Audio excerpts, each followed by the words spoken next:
You are now tuned in to Kicks in the Bowl. Too sweet me, bruh. Welcome to the Too Sweet Bruh podcast. Too sweet me, bruh.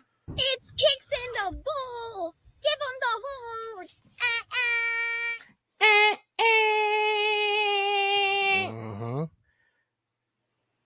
You know what the horn means? We are on the road. The road. We on the highway to hell. Hey, bro. bro, I love when we get on the road, man. It's the most exciting time. It's like Christmas, man. We on the road. Once you get on the road, though, ain't no getting out. It's an amazing time to be a wrestling fan right now, bro. We are on the road. Hey, and everything's kind of set. That's how you. Let's be real.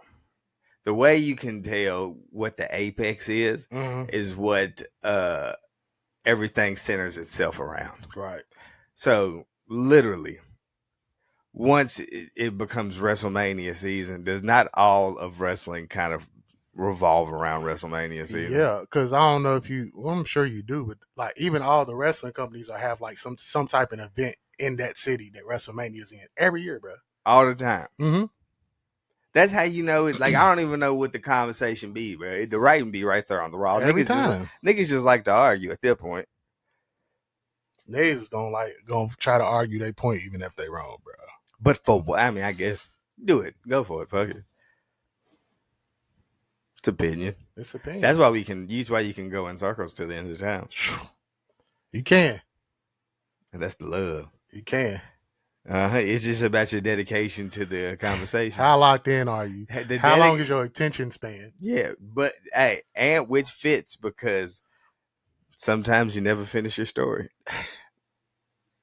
It's a bar. But that's one thing you gotta love about wrestling is that it never ends. It never ends. It's always something new.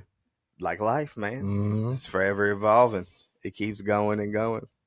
Or they can remove you from everything. That's the beauty of wrestling, bro. It's the NBA and the NFL and all that shit. It's the same game every year, right? You can be removed. Wrestling different, bro. Hey, we can be removed from everything. That's what's crazy. So now, like, hold up, what? Who now? Doesn't work that way, nigga. Once in the sports world, bro, once they take it away, it's gone. It's gone. It's gone. I seen some on Twitter before I got over here that they took Brock Lesnar after the signature. Gone. Now they replaced him with LA Knight. Yep. I told you they can get replaced. Nigga, who was it? Since they taking Brock out of everything, somebody got a dub. Like they removed the loss. Nah, they went that far. That's sick, bro. Nigga said he's undefeated at WrestleMania. Taker? No, nigga, it was like Pat McAfee or somebody stupid. Was it Michael Cole? Was it who was? One of them two niggas. They did say Pat McAfee was undefeated at WrestleMania on Monday. He did say that. Yeah. Well, no, it was Thursday. It was Thursday during the press conference. They took it. Pat didn't fight Brock though. Are you sure? Yeah. I don't know that. He fought 30. They took away the Vince one. There it went. Yeah, he's undefeated now. Okay. There it goes. Yeah. I'm picking up what you putting down. Niggas is going crazy. Yeah. Keep the dub. Yeah. Hey, that's wild. Vince got his. Nah, bro, they ain't taking nothing Brock did away, nigga. They gonna have to stay. Because if they do, bro, that'll fuck up everything. They've ever. It's like, you know what, bro? You ever play Jenga? Yeah. And like, it's like, all right, bro. Everybody standing here knows that if anybody decides to pull this piece, this whole shit going down. But it's always had one nigga, bro, to take the risk. Crazy part is I still don't know what that nigga did. Who, Brock? Yeah. I think it's just an allegation. They said that I guess when he was re-signing, one of the things was for him to hit old girl, like have intercourse with her. And I guess they exchanged numbers, and she had sent him a video because he wanted a video of her peeing. So now he in the RICO. Yes, he's in the RICO. He's written in. Allegedly, it's all alleged though. Yeah, yeah, that's crazy. Which is crazy because he never linked up with her. They said it was like a snowstorm or something, so he never like linked up. So I don't know why he's involved. It's like, why is he getting removed? Conspiracy. A text message and actually seeing each other, two different things. I don't know the law, so I can't call it. No, that's true. I don't either. The law is tricky, man. I don't know the law. Yeah. I don't know it. Damn. Get the dubs. No more Brock, bro. I know it. Brock is Braun now. No bullshit. Brock is Braun. Braun took Brock's spot in the Rumble. Braun Strowman? No, Braun Breaker. I'm about to say, last time I seen Braun Strowman, he was getting hair treatment on Instagram. Nah, bro. Nigga say he getting his shit back. He on the comeback though. That His neck better. That nigga went and got implants. He He's better getting not. his shit back. If he come back with a full fade, bro, I think there's hope for me. No, he's growing his hair long out with the beard. He trying to be Bray. That's a Bray tribute, bro. If he come back with the dreads, he might win me over. Honestly, If he come back with the dress, I'm out of here. he might win me over. No, bro. he wouldn't. He would look like Dabba-Kato. And then he come out with the die for. Oh man, he might win me, bro. No. They give him Bray's music. I don't even think there's a chance that nigga resurge in the career, bro. He gotta finish his story. Who? Braun. It's over. His story closed. Man, they waiting for that nigga to come back so his time can run out. For real? You think so? You think what they gonna do with him? Nah, they can do some stuff with Braun. Nigga, outside of wrestle Bronson Reed, what? He can wrestle Ivar And Otis. and Omos. Oh man, it's amazing. What was it? We want meat? Is that the hashtag? We want meat. Yeah. That's a crazy hashtag. One of the craziest I've heard, bro. Why? So like, and then we could get into more current topics. Why do you think there's such an appeal for like the massive body wrestlers to go against each other? I think it's people want to see like a battle of brute strength. Like who's stronger? If it's two of the same people that's big and bulky, like who wins that? It's the intrigue. They're intrigued by like which bigger person. They don't care about that fast, high flying shit. You don't think niggas? So you don't think it's a mixture? There's niggas that like both. Yeah, I'm niggas that like both, but I'm saying for the people who don't like the smaller wrestlers. But why they got to go so extreme to be like, all right, I'm not so much into the cruiserweight style of wrestling, so let me see two big meaty niggas. You know why? Because every wrestling fan goes to the extreme about something. Because that's, but there's only so many, so it's like only a select few of wrestlers you would get in that combination of niggas who you would see two big meaty niggas wrestling. Yeah, it's not many, not these days. But realistically, do you want to see that? No. Would you want to see Braun Strowman and Omos? I think Braun Strowman is different. Braun Strowman is athletic. If they gave you Braun Strowman, Omos, just a head-up 15-minute match to end off SmackDown, how would you feel about it? Can I keep it a buck with you? Yeah. I don't want to see Omos against anybody. Respectfully. So you're not here for it? No. Damn. Be an ambassador, bro. What big nigga battle would you want to see? I wouldn't mind seeing Braun Strowman versus Ivar. There's two athletic big people. Braun versus Keith Lee. You got to talk about people that's in the company. Braun versus Ivar. I'm not a big fan of, I think you said this in the last podcast, I'm not a big fan of Big Bronson Reed in the ring. So it's not. You like his swagger outside the ring? I like what he bringing. I just don't like watching it. Okay. Yeah. Like, I think he's a terrific wrestler. I just don't like watching What it. if they teamed him with MVP? Who? Bronson Reed? Uh-huh. You think he'll turn black? No. Like, what? Hold up. What? Nah, because you know how niggas like totally change their monikers, bro. Uh-huh. So now you into like. I mean, is he not Bobby Lashley? No. Bronson Reed's like outside of joint. Is he not like dressed like Bobby Lashley? Oh yeah. That's that. Do you consider him a big nigga? Who? Bobby Lashley. Yeah.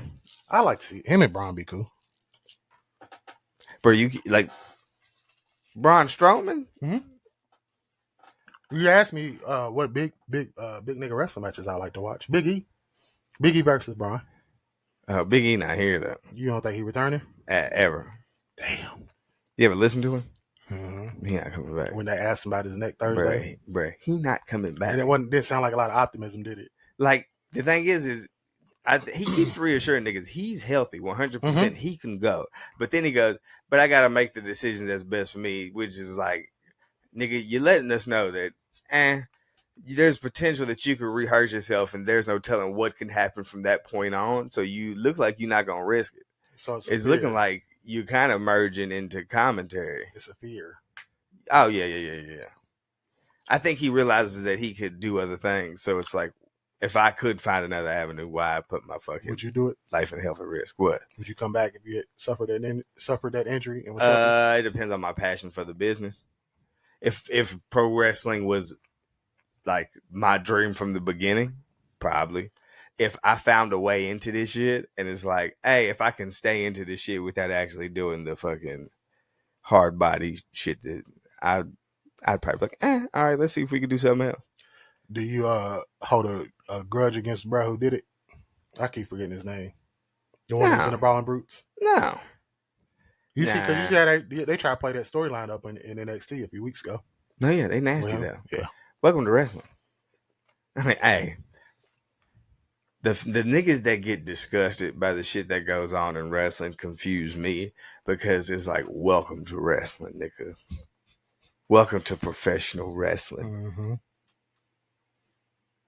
Like, none of this shit is like, I mean, actual events are fucking kind of kept behind doors, so like not known to the public. But the nasty ways of the business is kind of always been openly known as the nasty ways of the business. Am I wrong here? Mm-mm. So what are we talking about? Hey, you know, I was just getting your thoughts on it. They'll write, nigga. Hey, they'll write your life right into this shit. They bro. will, and kind of make a mockery of it, nigga. And what can you do? They did that to Ashley Massaro. I don't know who that is. You don't know who Ashley Massaro is? They did that to Matt Hardy. The girl who, crazy thing. I seen a video with her and Matt Hardy in it today. They showing an example because she spilled coffee on Vince when he was back there talking to Matt Hardy backstage. Ashley Massaro is the one that won the Diva search that always wore a hat backwards and shit. I know who she is. Yeah, she self-transitioned like 2 years ago, 2 or 3 years ago. Over some wrestling shit? They said it was part of it. Wow, I didn't know that. Sexually harassed and shit in the WWE. Damn, I ain't heard that. When they went to the allegedly, when they went to the tribute for the troops, there was some Marines that raped her, and the WWE knew about it and didn't do nothing. Allegedly, and that kind of scarred her. Yeah. I ain't know nothing about that. Mm-hmm. It's crazy. Where you find that at? Bro, you know I'm in the sheets, bro. I don't want to be there. I watch everything wrestling, bro. Or look at everything wrestling on You be Twitter. reading? Mm-hmm. Better than me. I like to read, bro. I ain't reading an article. It consumes the mind, or not consume. Calms the mind down, bro. Just reading an article? Reading in general. I ain't reading. Watch the video. I probably ain't doing that. I'm probably just going to go ahead and look at the image and draw a conclusion from that. Bro, you're reading without reading for real when you watch the documentaries. It's just a video version of what you would read. No, I ain't reading it. Ain't got it. Mm-mm. Respect. I respect shit. it. And when I'm listening to stuff, I probably ain't even. I'm listening to it. So like I'm also doing something else. Question, bro. Why did I just look over and see you have just Kane stretched out Kane action figure on the PlayStation kicking it, bro? He by put his hands down, the fire back him up. Mm-hmm. Now that's the joint when they had him tied to the post and they put the electrical joints on his nuts. They need to now. So that's what that image depicts. Okay, but that's about to be I guess I don't know what to call it. That's my new mic. It's a microphone, I guess, holder or stand. Okay. The Big Red Machine, Glenn Jacobs. Got separated, bro. Huh? We got separated. You think? He nasty. Everything is everything run together. Oh, it always do. You know who you know what character he's synonymous with was Joe. So it's always gonna run together.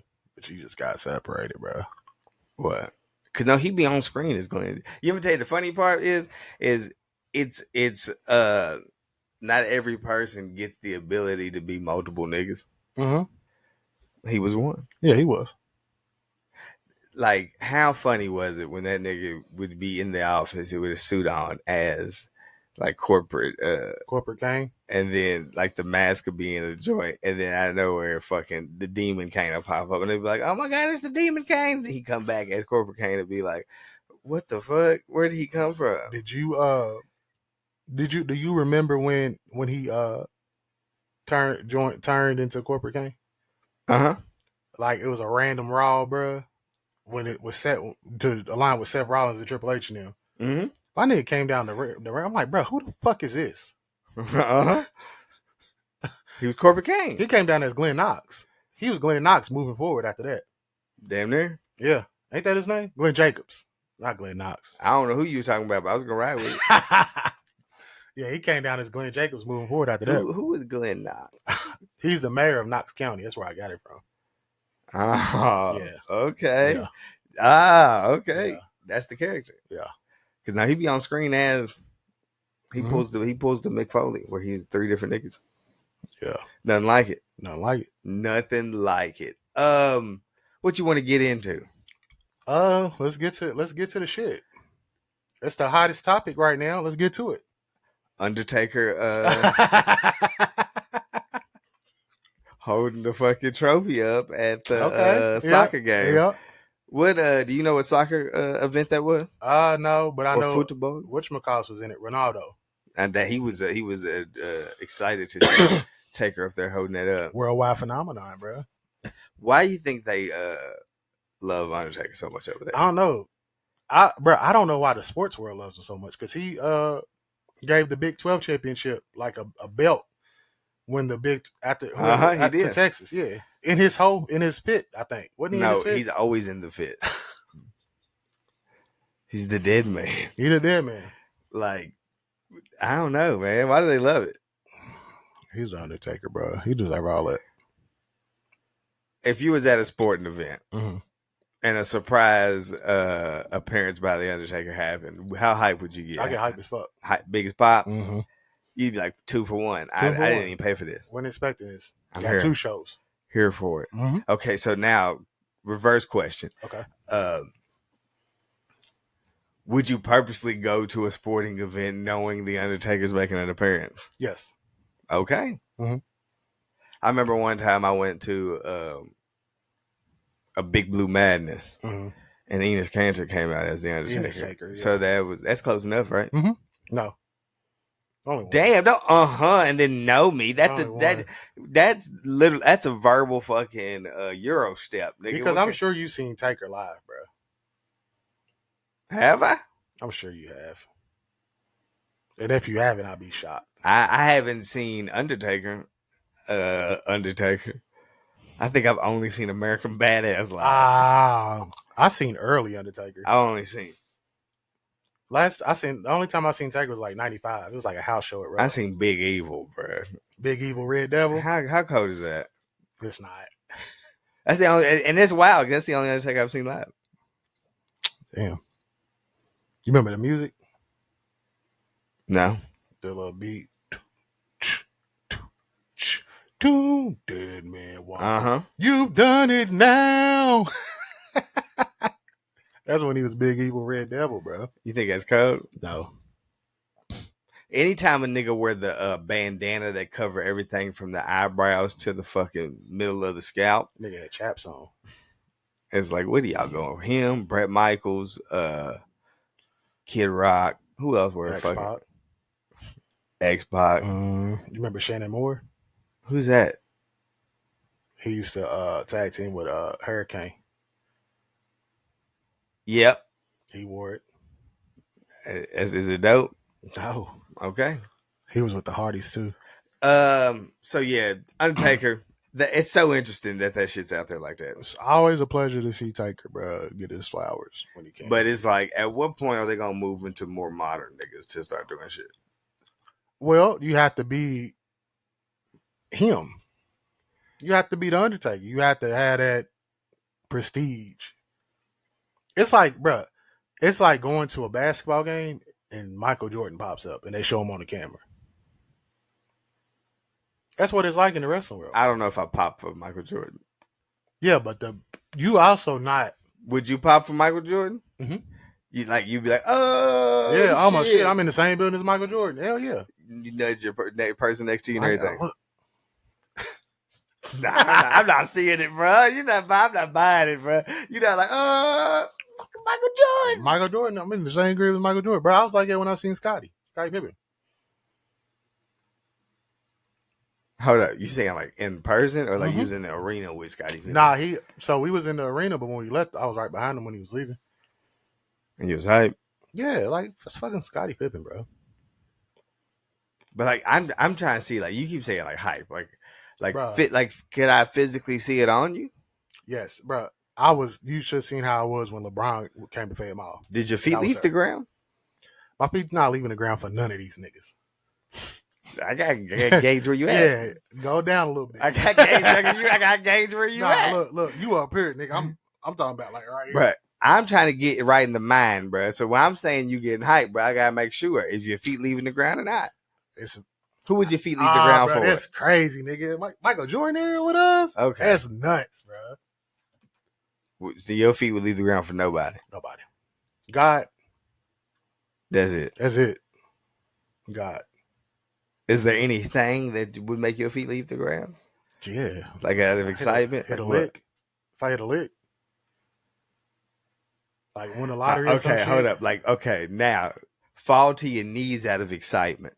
Or like out of like enjoyment or like happiness. Yeah, if something if one of my kids gets something that they've always wanted, bruh, and it's like they like been wanting it all their life. Like let's say my son makes it to the NBA. I'm gonna be probably more happier than them because I want to see them win. So I'd be in my knees, like in my knees is nasty to say. On my knees, like Doing what? I probably cry. Bro, you know I'm an emotional nigga. But like bro. cry in your hands or like cry to the sky? Nah, cry. All right, bro. Cry. Nah, I just like do a regular You cry. said, well, I don't even know which one that you was like is too much. Which one was too much? You crying to the sky. That's bruh. That's Shawn. That's Shawn Michaels. That's Shawn Michaels' entrance. Is that not the coldest one? Nah, it is, but And then you got hit that. What is that Ross verse? With CeeLo Green, bruh. Last night I cried tears of joy. I don't know. What did I do to deserve this? Yeah. Mm-hmm. Uh-huh. Yeah. That's cold. You got one? Would you ever do that? What? Would something ever get you off your feet? Oh, no. You grounded. Feet to the ground. Only time you off your feet is when you're in the bed. dead. or in the car. Hey, bro, it would take something wild to get any reaction out of me outside of like laughing. Oh, that means there's a chance. If it takes that, then there's a chance. Well, there's a chance of anything because you can if you can say that, then you can see yourself doing it. I mean, if I believe that a motherfucking asteroid came down, hit the earth, and killed the dinosaurs, anything is possible. Yeah. But I'm letting you know right now, nothing plausible currently could do it. What if you hit a lick? Change your whole family's life, bro. All your generations. You know what I'm doing? What? Tiger Woods celebration. Tuck it in. Nah, you're going to be more hyped than that. Take it home, guys. You're going to be more hyped than that. There's no way. Bro, you come up on 300 million. Nigga, I walked into my surprise party still faced. Are you talking about the bowling alley? Bro, that was sick. Because there was no reaction from this nigga. Oh, my nigga walked in like it was just a regular kickback. I was that like he was just showing up to bow with niggas or something, bro. Bro, they had pictures of, bro. I'm showing, bro. They had D's. Niggas had D's and like, bro, oh, damn, bro. What did I do to deserve this? Hold on. They was rooting for, bro. I'm gonna fix it, bro. It's over, bro. It's over. It ain't over. You're gonna need more tape. Then did you tape it? Mm-hmm. Did you? Watch out, bro. I fixed it. What? Hey, look. If nobody's seen it break, the next nigga to break it broke it. Exactly. That's the rule. And I fixed it anyway. Uh-huh. Look, we up.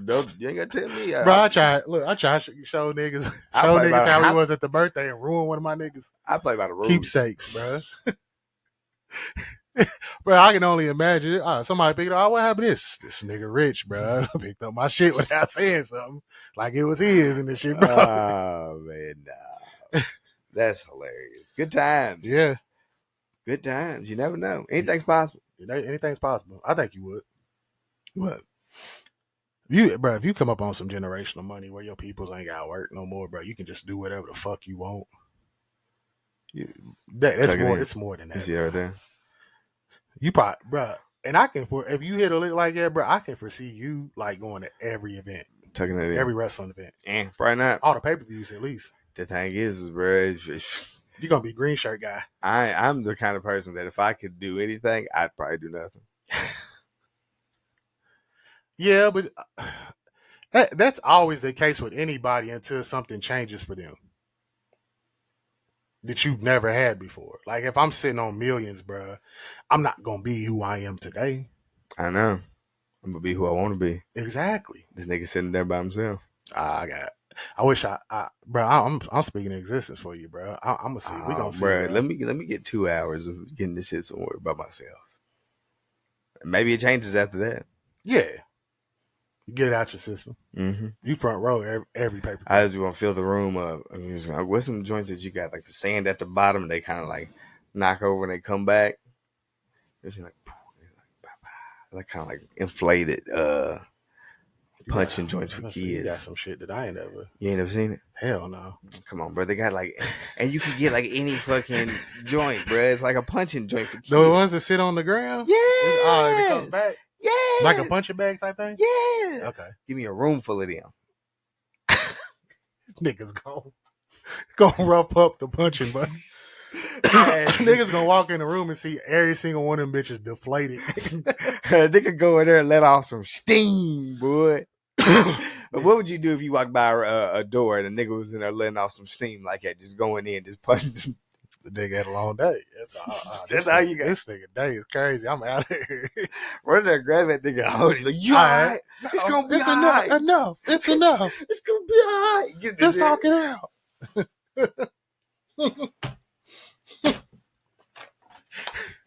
Let's talk about this. And then the nigga melt. There's just so much going on. Like, this is some crazy shit. Then you think shit's over, bro. Nigga push you. No, nigga go turns around, starts swinging. Like off Office Space, bro. Nigga beat that printer up.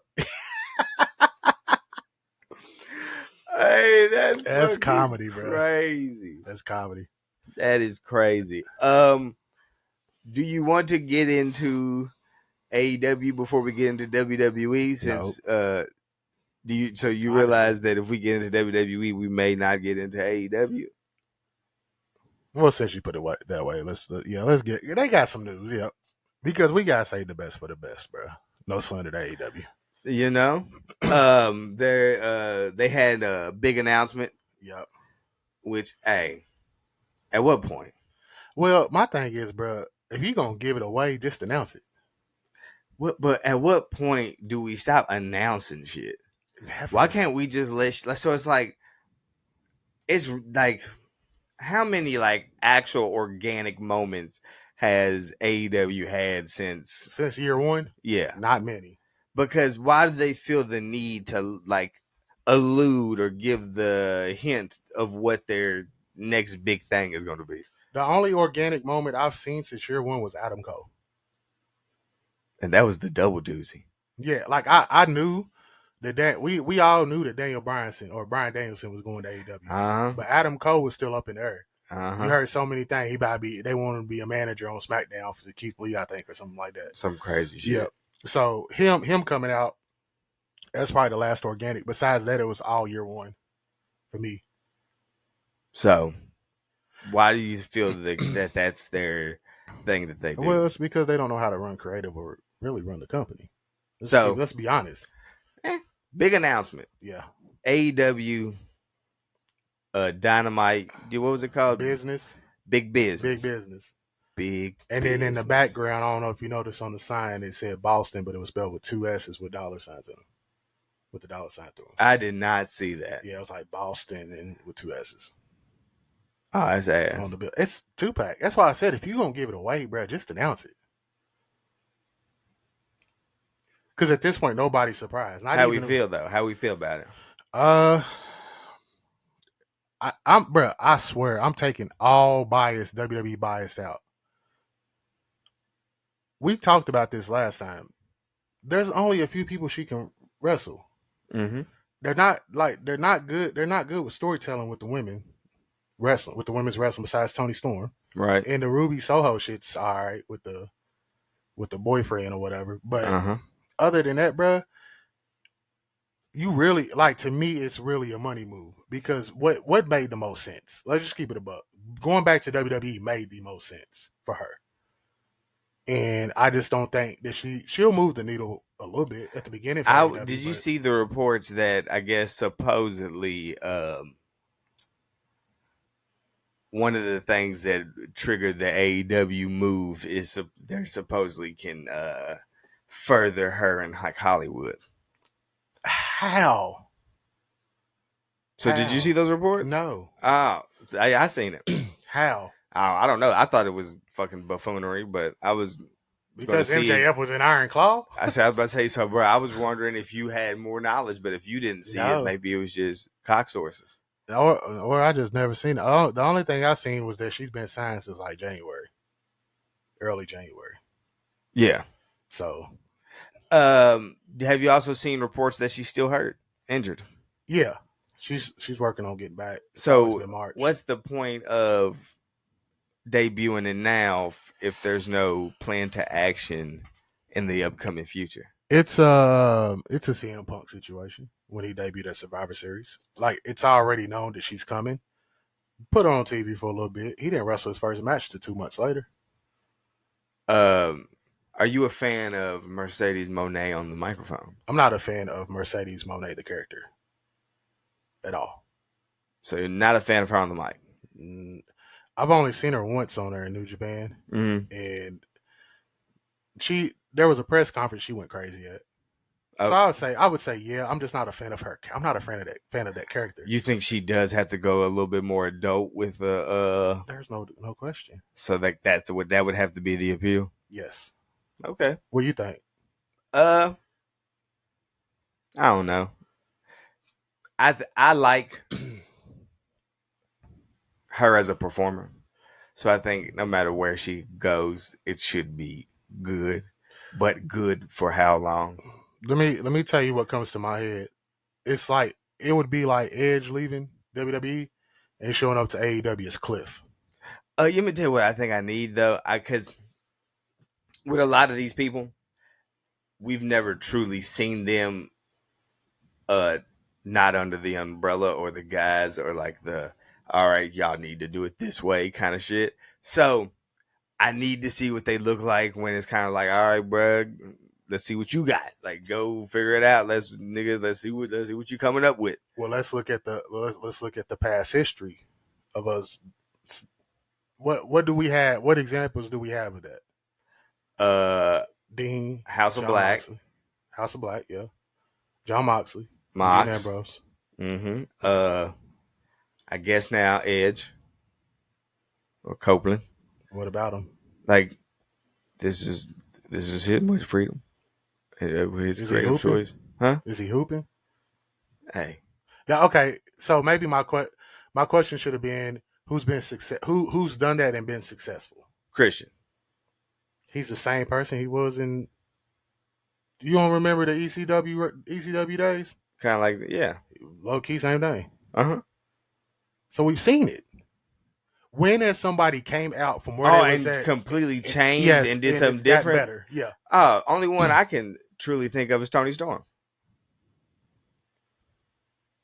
I'd go Swerve, maybe. But I'd go Swerve. So I don't feel like Swerve's gimmick is any different than what Swerve has been doing. It's just an evolution of the same character. And we also didn't see a lot of it. Yeah, it's the evolution. Like Swerve's gimmick or whatever he's doing has been just getting better. He's fine-tuned it till where he's at now. So I don't think it's any, like, he doesn't, like, literally the goads, the jewelry, like, it's the move sets. It's kind of like all very similar. Even the attitude within the, so, he just fine-tuned it. It just shows that fuck it. Hey, and hear me out now. Why did that nigga say, when they called him to come back, he ain't answer the phone. Hear me out now. And this is just my logic. How you know what they wanted if he ain't answer the phone? That's a good question. And who called him? Who called you? Who called? Because I'm going to tell you what. More than likely, it was development that called. Bring you back down here. They didn't call you to be on SmackDown or Raw. Not at all. So that call probably came from, and I imagine you probably would answer one of those calls. I'll give you two more too, bro. Drew and Cody, but they're back in WWE. They left, changed up. No, that's the old hook and bait. Them niggas is the hook and baiters, bro, because them niggas had a plan. You know, it's like I'm gonna leave, I'm gonna do this, and then I'm gonna go back. Right, but that's their creative freedom, though, right? Because they decided what they wanted to do when they was leaving, and it was something completely different from what they were doing the first time. Drew was like a prodigal son, fucking.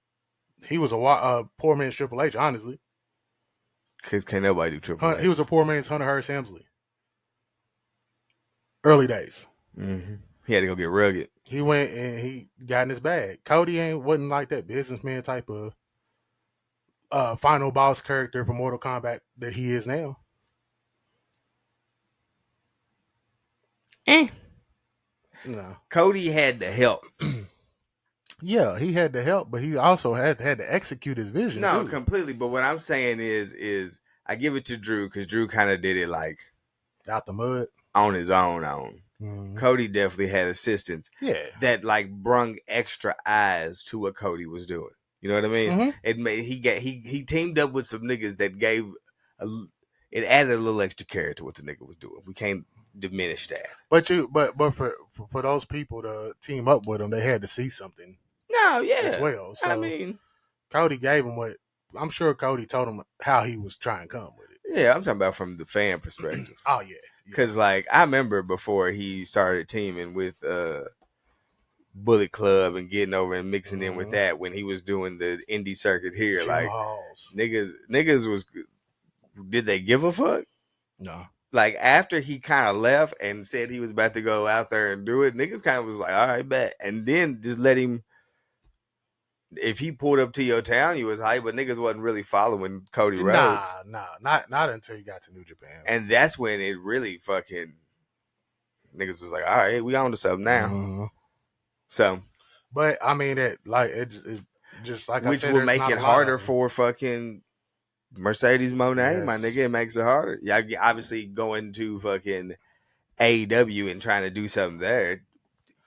I believe that Sasha Banks was her ceiling. But that's not. It's the pinnacle of. It's a pinnacle. Like your ceiling is higher than others, and you can stay there. It's not an insult when I say it's her ceiling because her ceiling was elite, no pun intended. But once you go to an AEW as a watered down character of what your ceiling was here, it's not gonna hit the same. And I think that's what it is for me. Do you think? It's a play for a bigger play. Like maybe it's like, all right, let me turn up for 2 years and then I could possibly get the bigger bag over there.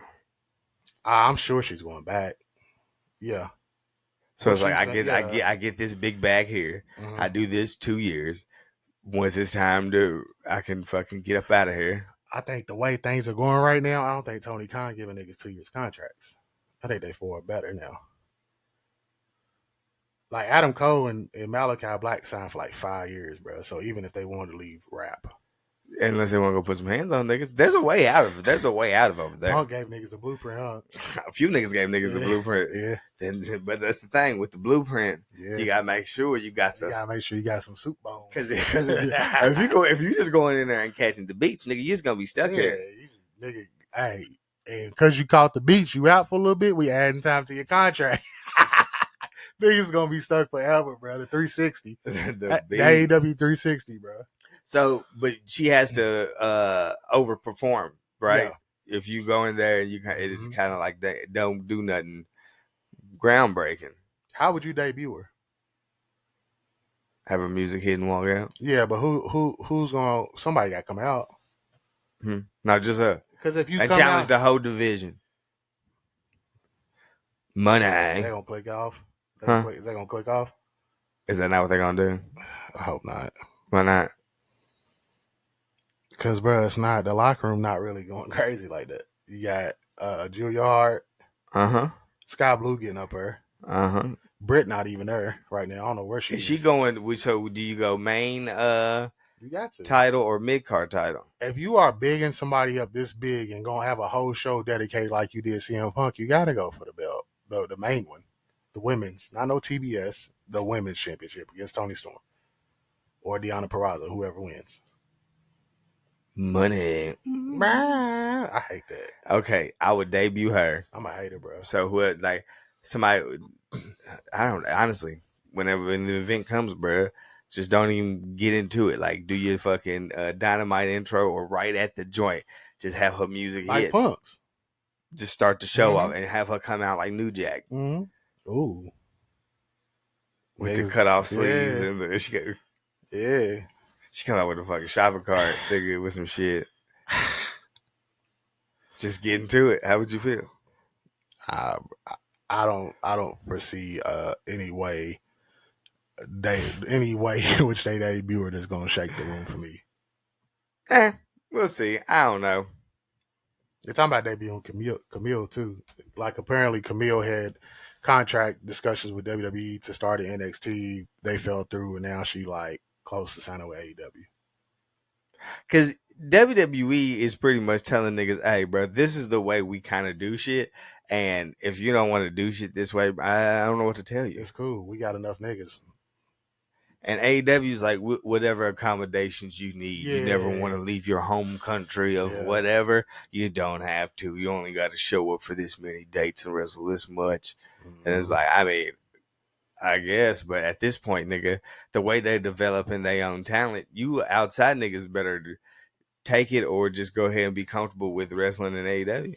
Plus, as a women's wrestler, or go to TNA. Yeah, as a women's wrestler coming from the Indies or from a TNA or AEW, starting off in NXT in that women's division, not bad. No, it's not the same as the men's division. Like they go.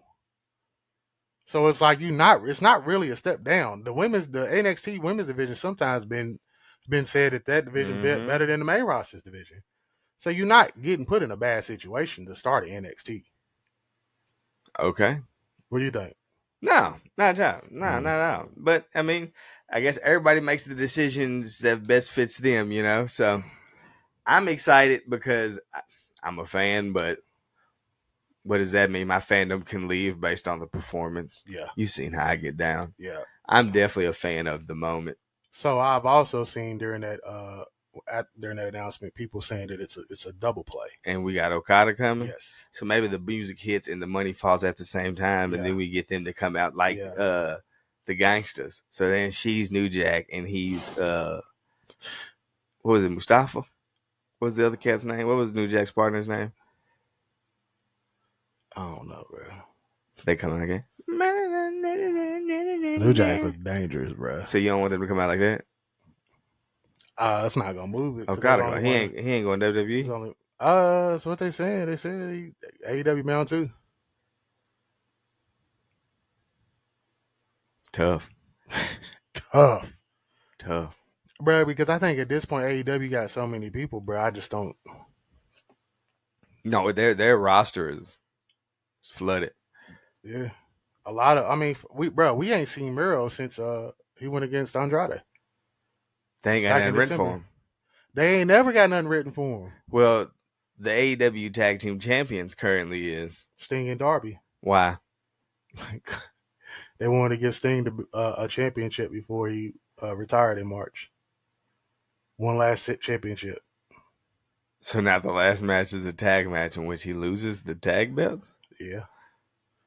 Either that or they do some shit where like he wins and then they vacate it and have a tournament.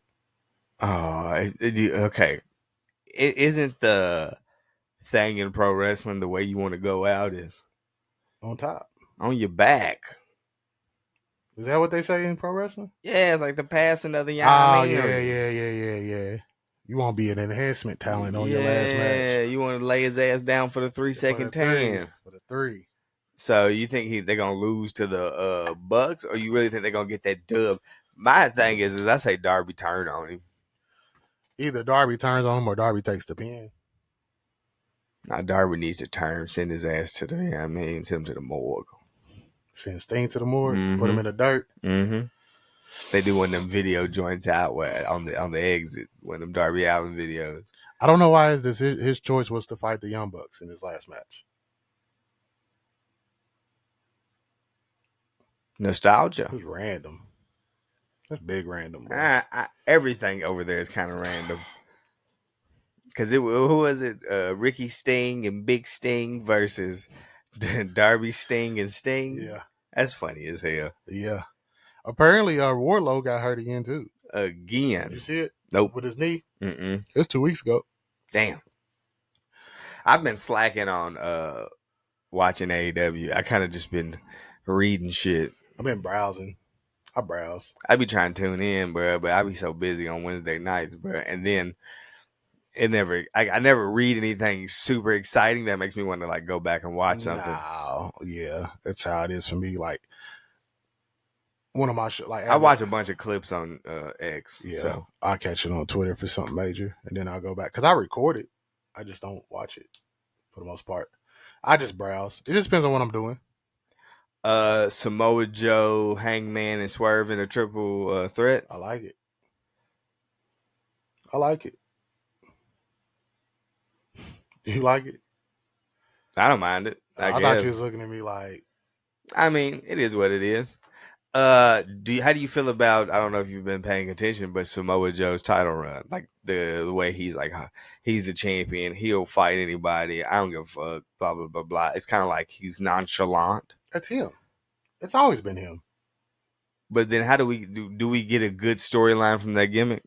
I hope so. I just don't know who with who. Because it seems like this title match, he's not even truly a part of the story fully. From what I'm seeing, it's from what I've been reading, what I see, like not no dirt sheet shit. Everybody's wanting to see him and Moxley go.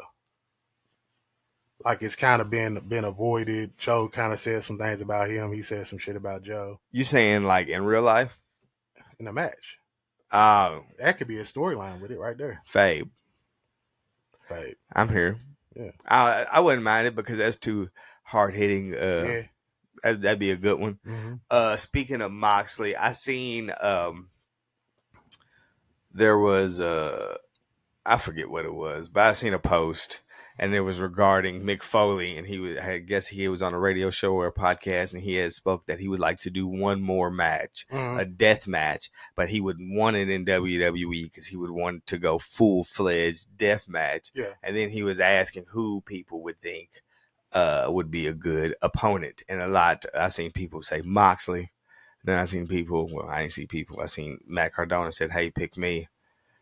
It's like because my nigga won't be seeing Matt Cardona. I commend him.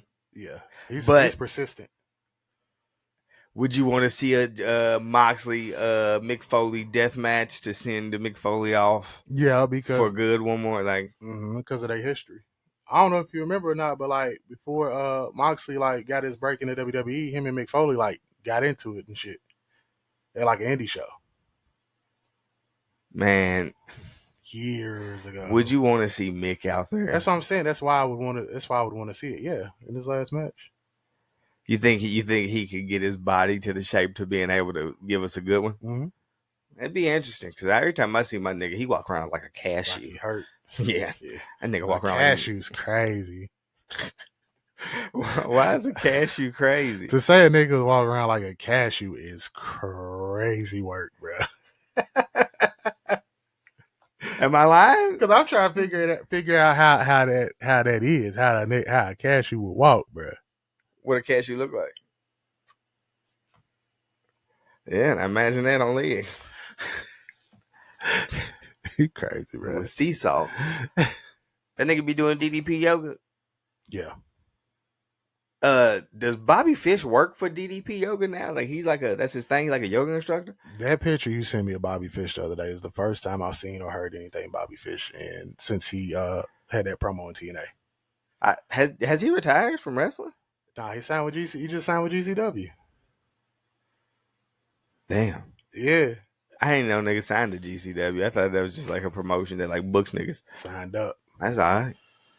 It's good to see him out there working. Yeah, You know, anytime I send that picture, just know I'm fishing for some bullshit. yeah. That's He the got move. the baldy now. With the beard. Yeah, That's the move. The nigga look like Eric Young now. No, he does not look like. It is what it is. Yeah, great NXT run. He did. I know, man. What could have been? I mean, what was?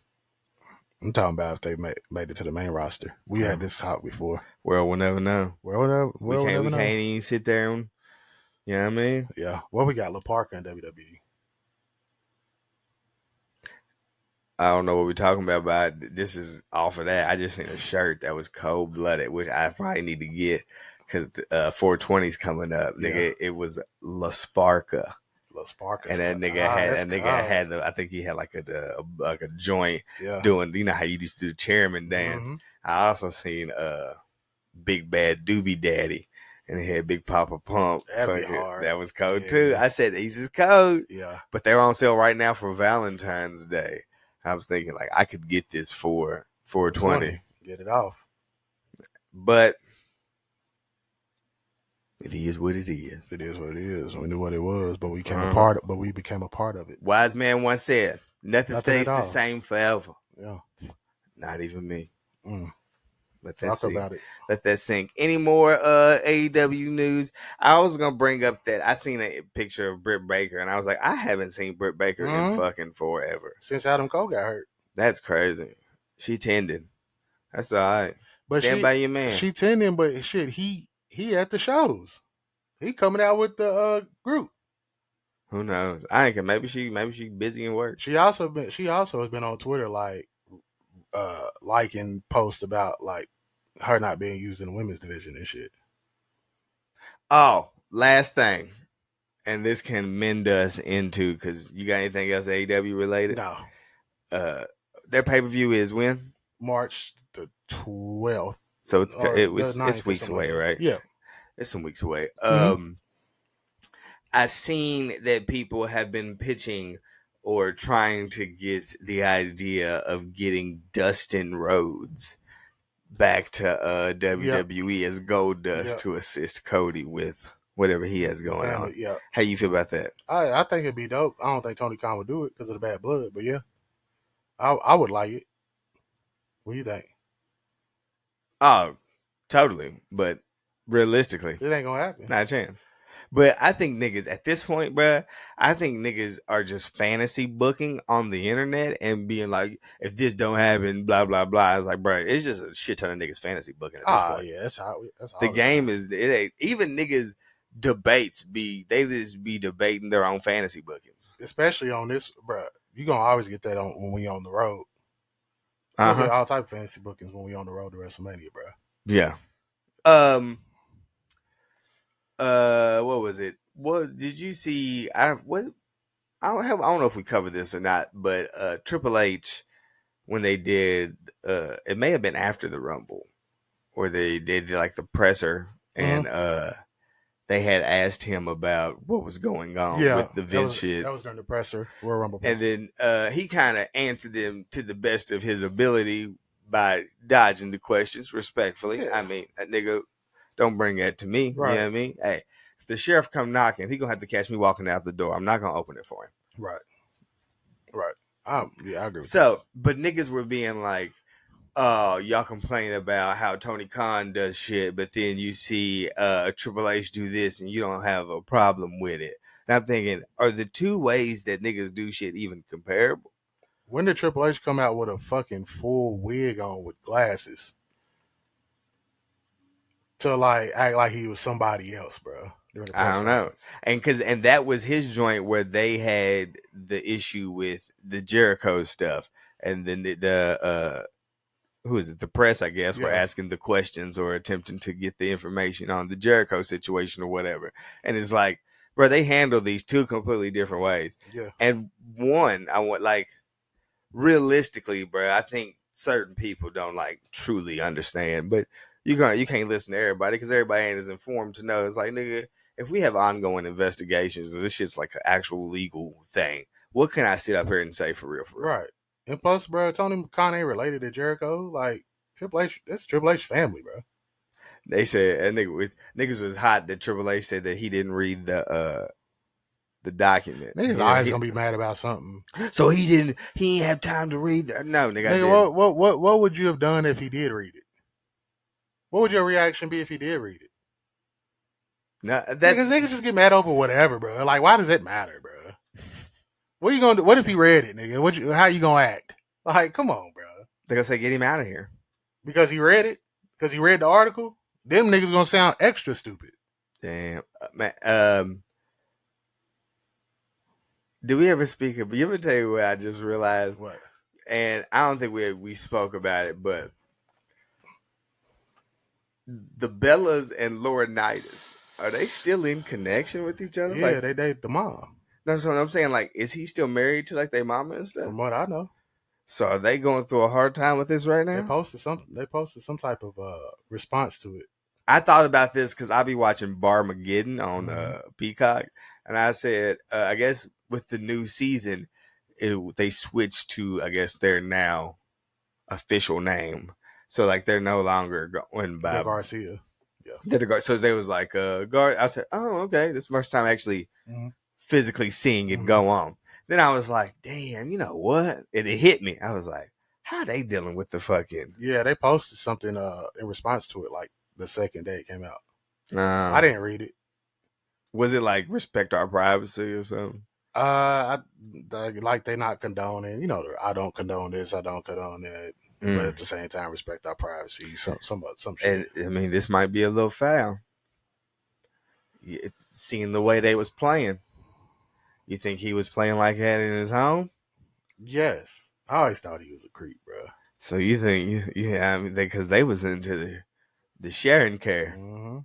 He's spilling the beans too. He trying to take his name out the mix. So you think the Bellas are looking at their mama a little sideways? Probably, like, because she had to know. You knew he was out here with the sharing care? Were you a part of the sharing care? Now it's like, oh shit. You think that theme song you can look but you can't touch was a shot at John Laurinaitis? Nah, because that was way before the time. I know, bro. That was before the time. I know. Bro, shit, we can rewrite history. Yeah, they do it. Yeah, shit, you seen it? They took a loss away. They took a loss away from Pat McAfee. So now, did Sean and God get the dub at Rubber Arena? Had to. Had to. Vince never been champ either. Damn. Or ECW champ. They can never bought WCW. Damn. Because the name, no, he didn't, because the name says McMahon. But it's a different name. The paperwork says Shane. Amazing. Yeah. Amazing moment. Yeah. Great times. All right. Into the action, brother. You know? Go. The Royal Rumble.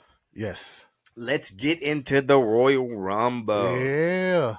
How you feel about the event? Bro, I was talking to my wife about this because she was like, well, we didn't get to see this person. I was like, fam, I actually like that because he didn't get all these old legends to come back. We know they're not going to win. Uh-huh. It's just a nostalgia act. Let it this time like really mean where it's like super competitive. Isn't to the point to where we can't please everybody? Yeah, absolutely. So there's a side who want to see just the whoever's here battle, and then there's the side who want to see the surprise or the if you know that the surprise entrant or like the return is simply for the entertainment factor.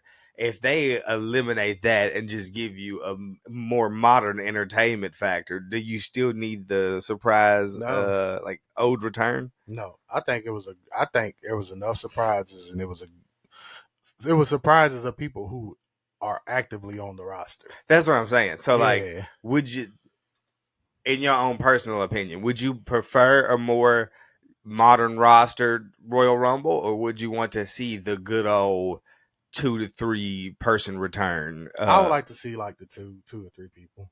Like just knowing that they're here for this night and this is the ball game. No. I want to see people like return and be back. Oh, active. No, I'm talking about like that's what I mean by like modern. Like they come back, they're about to be a part of the like, active roster. Do I want to see Molly Holly come down and and then get Michelle eliminated McCool? and we never see her again? Yeah, no. Because that's what people. That's some of the complaints I was seeing online is that they're saying like, oh, there's not enough of that, and it's like. But I remember the complaints leading up to that is that, nigga, you have such a big roster. Why you bringing back this old talent?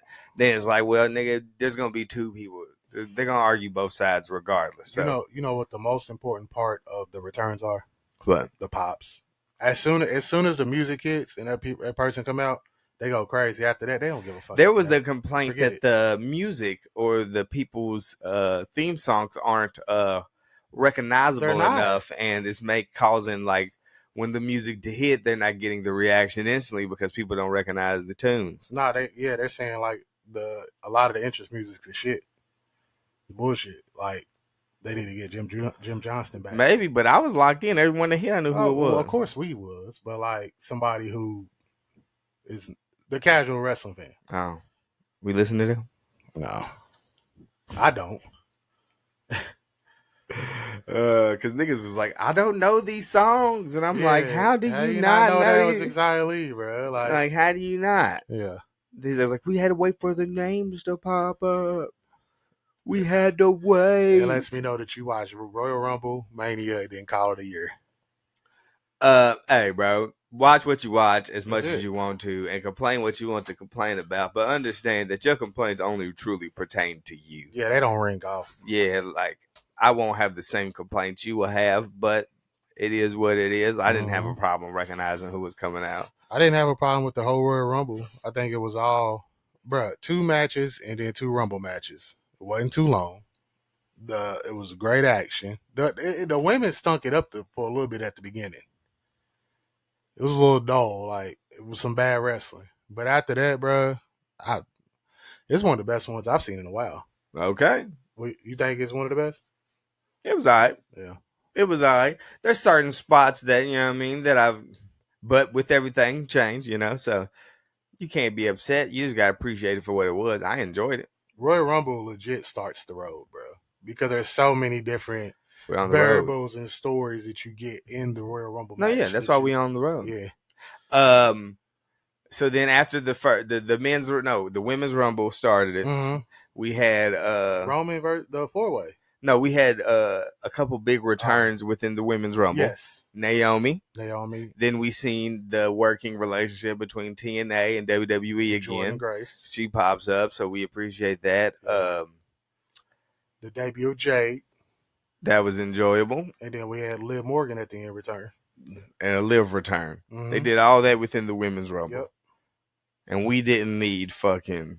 It is crazy, bro, because I don't know if you remember last pod, you was like, we'll have a few returns in the women, but there ain't going to be that many in the men. Mm-hmm. You said that shit. I thought about that after watching it, too. Like, this nigga kind of called it, for real.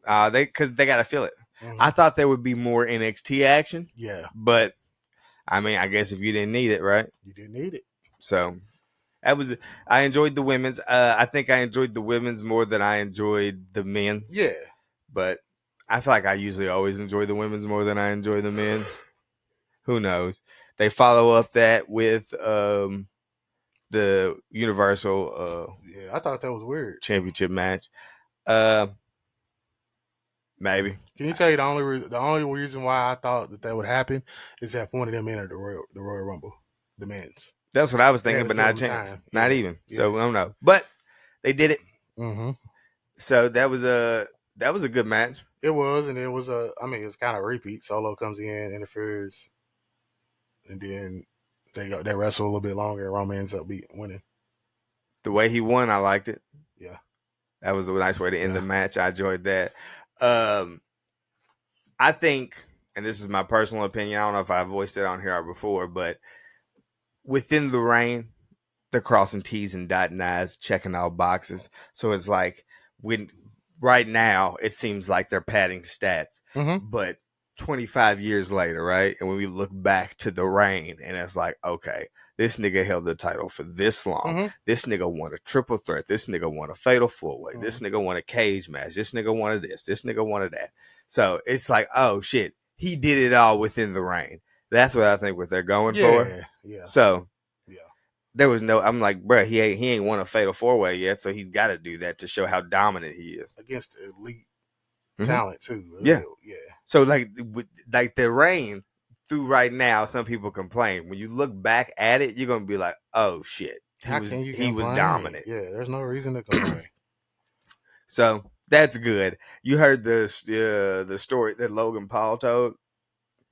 What about what? Said he was getting ready for his match or whatever with Kevin Owens at the Royal Rumble. Oh yeah, and Paul Heyman. Paul Heyman signaled him over here. He went over there like, hey Paul, what's up?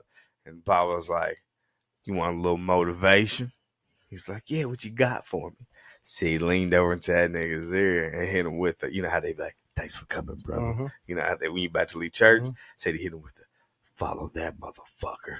I said, ooh, that's a wild one. Yeah, that's a wise man. But does that motivate you, or does that be like what mood does that put you in when a nigga getting you in like follow that? Does that amp you? No, I'm turned, nigga, because I'm about to blow your shit out the water. No, or you go out there and blow your shit. Now you out for fucking 6 to 8 because you don't went out there too hyped. You don't went out there amped up. Mindset. That's gonna be my mindset. You went out there amped up. I'm risking the injury, big dog.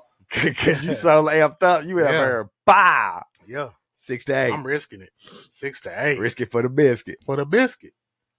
Did you enjoy the Logan Paul and Kevin Owens match? I didn't watch it. I watched the dish. I went and washed the dishes, bro. Respect. I don't mind it. It seems like they have a trifecta of who they know they're going to use to fight the celebrities. It's either going to be Kevin Owens, Sami Zayn, or The Miz, which is amazing for them three niggas, bro, because that puts you in a major spot, no matter the time of the year or Logan the venue. Paul's full time now. Yeah, but you know what I mean. Yeah, I know what you mean, like the Johnny Knoxville. But like his programming is going to be based around those type of niggas, like niggas that can like cater to the celebrity style of shit until he gets to the point to where if he's truly gonna go fucking full time WWE where he can wrestle other niggas who don't, because bruh, there's like what's my man in Imperium? It's just Fabian Eichner. You know what I'm talking about too, though. The main one. What is it? Ludwig Kaiser. Yes. Yes. Do I want to see Logan Paul versus Ludwig Kaiser? No. At all. No. You know it'd be a good match. If they're both at the point of they working together. I feel like there's certain niggas who can work with talent no matter where their skill falls on the grade. Yeah. Kevin Owens is one of them niggas. Sami Zayn is one of them niggas. AJ Styles is one. You know what I mean? Like there's that certain. So like those are the people that he will be put in programs with, regardless. Yeah. Who did Bad Bunny face? Not the Damian Priest one, but when it was him and Priest in the tag match. Was it Miz and somebody else? Miz and Ciampa? I think so. Yeah. Okay. Because Miz, I was gonna use Miz as another example. No, Miz is one, bro. Like, and hey, and he fought Logan Paul. Miz is, I don't know if the stigma is still on him. Yeah. That the previous, like, obviously there's a select few that kind of still, but I think niggas have moved over and just respected Miz for where he's at, bro. Yeah. Like the position, the role he plays for what he does, what he can do, bro. Nobody's ever being like, he different. He's annoying enough to be a heel. He's comical enough to be a face. He speaks well enough to be a representative. Yep. So it's like he can, like, no matter what role you need to put that nigga in, he can do it. He can put on many masks. Yeah, he can just stand here and talk. He can fucking give you comical relief, or he can be an annoying little shit and be the bad guy if you need him to. That too. It's amazing. Yep. Even though niggas say they don't like the way he works in the ring, said he's safe. When is being safe ever been a bad thing? Let me break your neck. Wrestling's confusing. Yeah. Wrestling's confusing. I did watch the end of that match though. How you feel about the referee catching the fucking knucks on the fist? For the first time in 30 years, 40 years, you catch that. Do you like Logan Paul's character? Like what is it? I don't even know what the character is. I don't think it's bad. I don't think he go crazy, but I don't think it's bad. Cause like, are they not going for the I'm bigger than I am? Yeah. Like I'm a superstar, but I guess under this roof I'm not. Right. Big fish, small. What is it? Big fish, small pond. Big fish, big pond. Yeah. There's, there's bigger fish in the pond. Even like last night, he was like, I should be getting that rock treatment. Yeah. Yeah. There's bigger fish in the bigger pond. Yeah. So yeah, this ain't your pond, big dog. It is not. Like he after the Rumble on a later date, or was it before the Rumble when he interrupted Bianca? Was it the SmackDown before? Yeah. Where he interrupted number, yeah. Yeah, he interrupted Bianca and like no, that was afterwards because that's when he went in there and asked for an opponent for his United States. Oh yeah, after the Rumble, he comes in, he interrupts Bianca, does the whole like, hey, I'm the top talent. I don't know why you're dealing with her. I thought that was gonna set something up with Montez. They're not. We can get into it after this, but have you watched Love and Wrestling with Bianca and Montez? I have not. Yeah, it ain't bad, but it ain't busting. It ain't. Should there be a season 2? Yeah, there could be. It gets some people to watch. Yeah, since niggas ain't watching Total Bellas no more. Nobody. It's getting wild out here. It's getting nasty. After that, Men's Rumble. That's how they ended the show. Yep. How you feel about the Men's Rumble? I'm glad to see Andrade back where he needed to be. Oh, speaking of, before we get into the Men's Rumble, winner of the Women's Rumble, Bayley. Yes. Coming in at number 3 and winning it. How do you feel about that? She deserved it. Did Bayley get a BBL?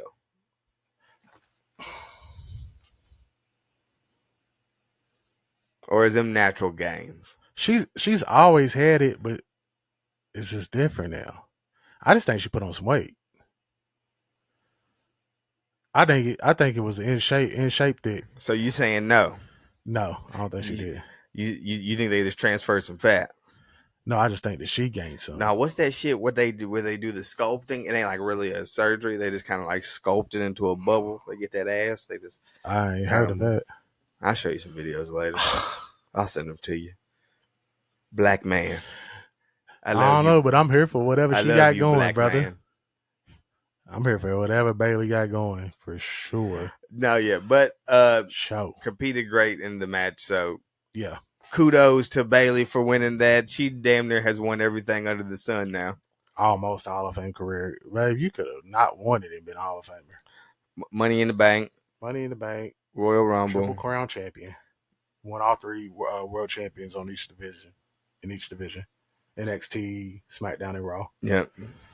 Tag team champion. Mm-hmm. Tag team and world champion at the same time. So, literally, this might be the last thing. That's all she needed. Main event WrestleMania. Yeah. She covered the board. Mm-hmm. Would you say would you say her career trajectory so far has kind of been like Sheamus's? Yeah. Kind of the same, accomplishments and shit. Mm-hmm. There's just one more thing they got to win. Like Sheamus still got to win. Was it the Intercontinental? I see. Yeah. Which is weird. It is weird. Being the Irish. Yeah. You would think that he would have won the Intercontinental Championship by now. Yeah. Which is, I think, I don't know if it's going to be true or not, but I really think that's going to be his swan song. Like, when he finally becomes a Grand Slam champion, like, that's going to be his exit. Yeah, because I had heard some rumors that he was going to hang it up a few years ago. That nigga's on YouTube running up the bag if they let him get to that shit. Yeah. Running up the bag. You ever watch one of them? Mm-hmm. I'd be trying to pick up workouts from some of that shit. I don't. I ain't picking up nothing. What do you think about the Men's Rumble? I enjoyed it. I've had a lot of people complain to me about the Rumble. They said they didn't like it as much, but I enjoyed the Rumble for what it is, bro. Like Yeah. I don't know if I can watch a bad Royal Rumble.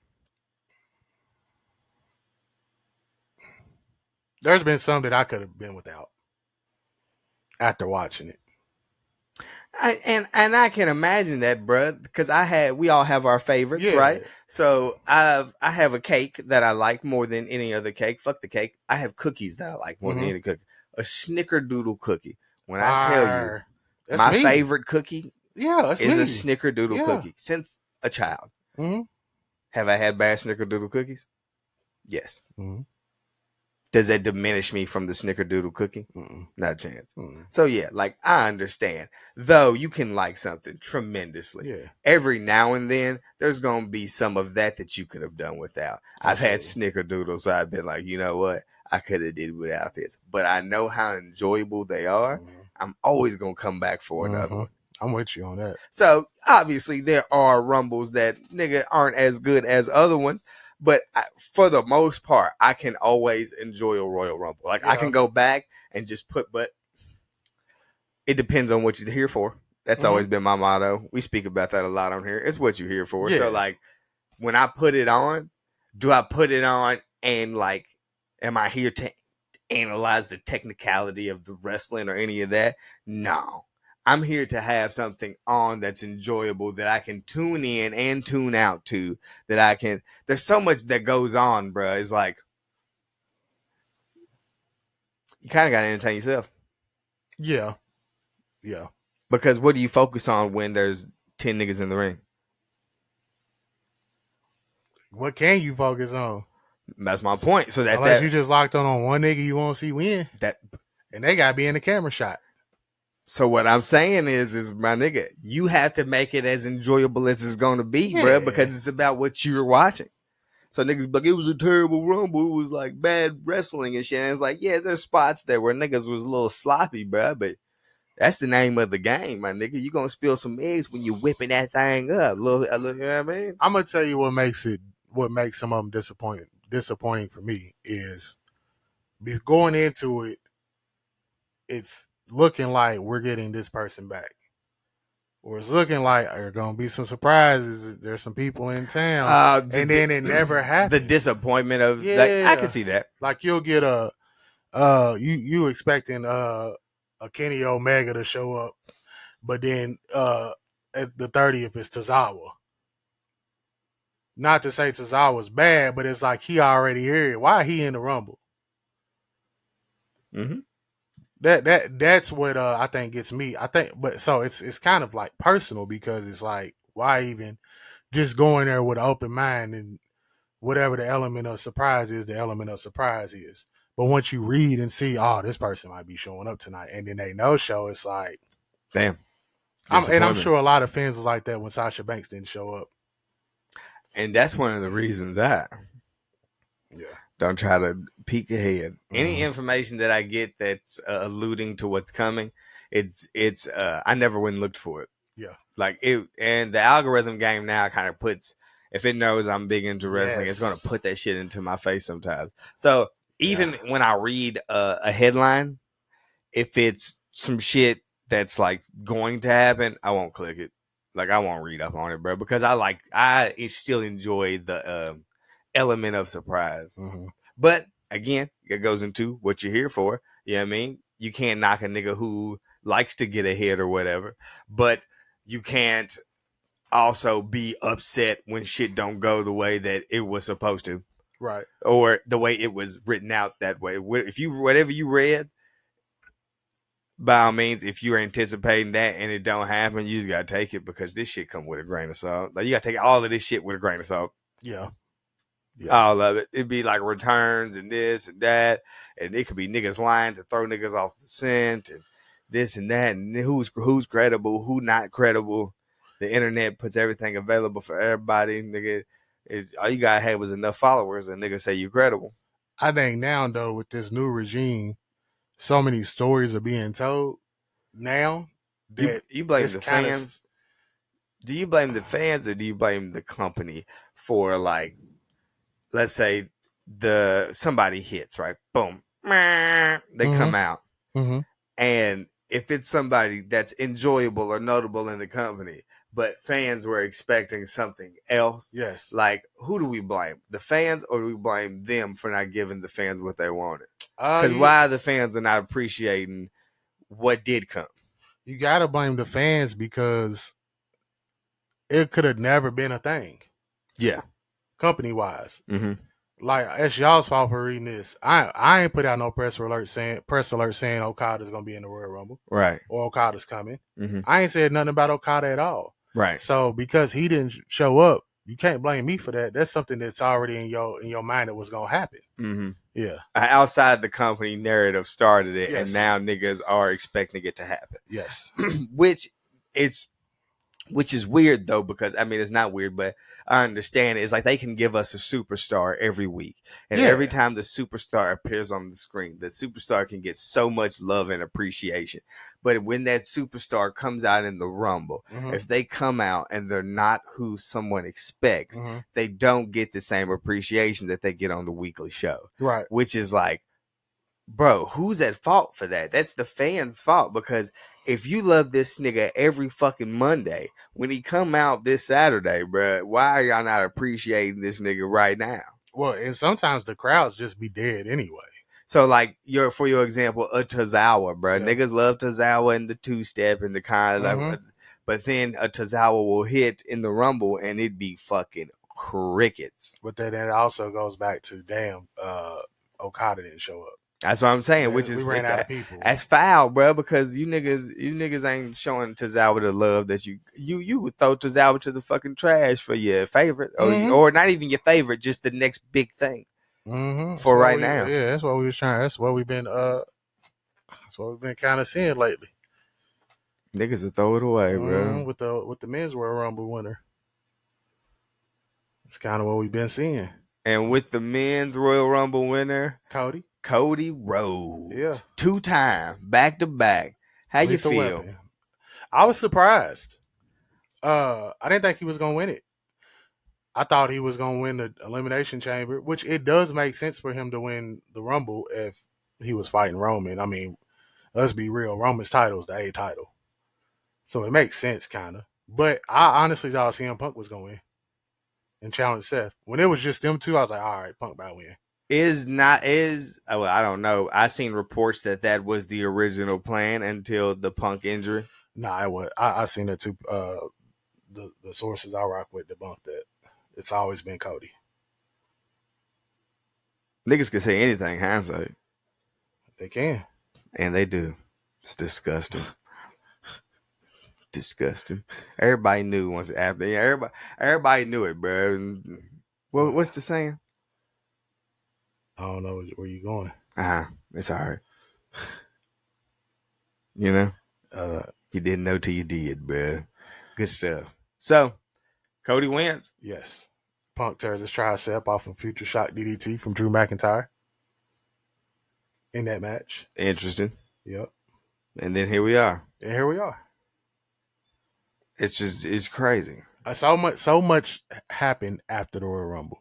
So many dominoes fell. I mean, we all kind of knew that it was going to be Punk versus Seth at WrestleMania. It's not. Now it's not. Punk goes down with an injury. He's out 6 to 8. Seth Rollins, it was almost a scary like that he wasn't going to be ready for Mania with his injury. So now it's like, what do you do with the World Heavyweight Champion? Then Seth comes out and gives his passionate speech to Cody about how he needs to choose him. And Cody's like, then you go to SmackDown. I don't want to spoil it to where we headed to, but like they did the way the story transpired. I think they're not getting enough credit for, considering the circumstances that they got put in. Right. You already have a plan for your biggest show of the year, and then everybody starts falling like flies. It ain't like that's not normal. That's not a normal thing. You ever watch the NFL? Yeah, but I'm saying it's not a normal thing in the WWE. Your WrestleMania main events usually be your WrestleMania main events. But once you get to this scale, bruh, this is what starts to happen. The pressure on everybody's body can't hold up to the pressure. So now it's like, what do you do? How do you still make this show? And then we fast forward to where we are now.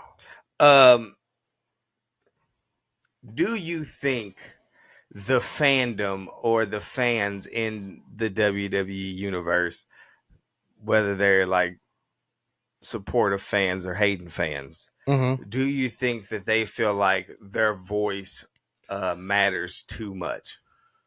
Their opinion matters too much? No, because I don't think the WWE gives them what they want all the time. So it kind of humbles them. Oh, you can bitch as much as you want, but your voice don't matter that much because we're not giving you, like they gave us the Daniel Bryan shit and they giving us the Cody shit now. But I know, in but between, you do ain't you really. like? Are they giving niggas that based off what they want, or is this the plan and you niggas either like it or you don't? It just depends on Like how big your ego is as a fan. Because that's sometimes I be wondering that, bro. Because I be seeing niggas like, yeah, they thought they was gonna do this, but we got them to like our voice was so loud, we got them to reconsider, and this is where we at. And sometimes I be like, well, I've often sat here and thought and been like, as somebody who's created something or sold something, bro, like at the end of the day, I'm the final say so here, big guy. You know what I mean? Yes, but at the same time, you can't absolutely unequivocally say that WWE didn't listen to the fans because we don't know. They could have listened to the fans. Like from what I've read, this main event shit that's going on right now was not in the plans after Punk went down. What, the Roman Cody? So Roman Cody hasn't been the plan the whole time. No, Roman Cody was switched after Punk got hurt to Rock and Roman. And the fan, from what I read, the fan, they started listening to the fans.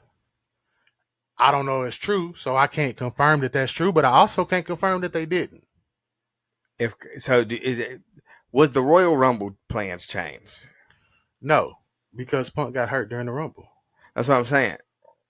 So, did about with Cody winning when it should have been Punk? We don't know. That's why I said it's all speculation. So it goes back to your question. Now what? Like, now how true do we take The Rock to his word? He ain't ever lied. So when The Rock has been on, because The Rock was on an interview and he was like, last year, yeah, it was supposed to be him and Roman. Yes, but so Cody winning the Rumble and challenging Roman was the plan B because last The Rock, year? Because The Rock, yeah. So like, are we saying my nigga's been plan B 2 years in a row? And got the dub 2 years, or has this literally been what they've been doing? No. Cody and Roman was plan A this year. Rock and Roman was plan B. So Cody winning was the plan all along. Depends on who you ask. That's what I'm saying. But it's all opinion. We don't know the truth. Why do niggas think that they like, bro? You niggas think you really think? Niggas think? Yeah. Niggas don't even know what the original plan was. Niggas think nobody does. Somebody does. Yeah, in the wrestling business, but not us as fans. Why do niggas think they are so entitled to their voice mattering that much if we don't even know what the plan was? It just goes back to being presented with something one way, and then you getting all type of opinions, and they changing it. So they think that they're the reason why it changes. It's in anything. Yeah, if I'm at the crib, okay, hold on. Let me hear your example because let me hear it. Go ahead. If I'm at the crib, right, and my wife's like, I'm making spaghetti for dinner, and me and my daughter like, nah, we don't want no spaghetti, fam. We want fettuccine Alfredo. We want Alfredo. And then she's like, nah, we all day. Nah, I want the spaghetti. I've had this plan. I ain't got the stuff to make the Alfredo. We want the Alfredo. At the end of the night, she make the Alfredo. The original plan was to make that spaghetti. Right. But then you heard backlash from the other two members of your family, and you like, all right, I'm going to switch it and make this instead.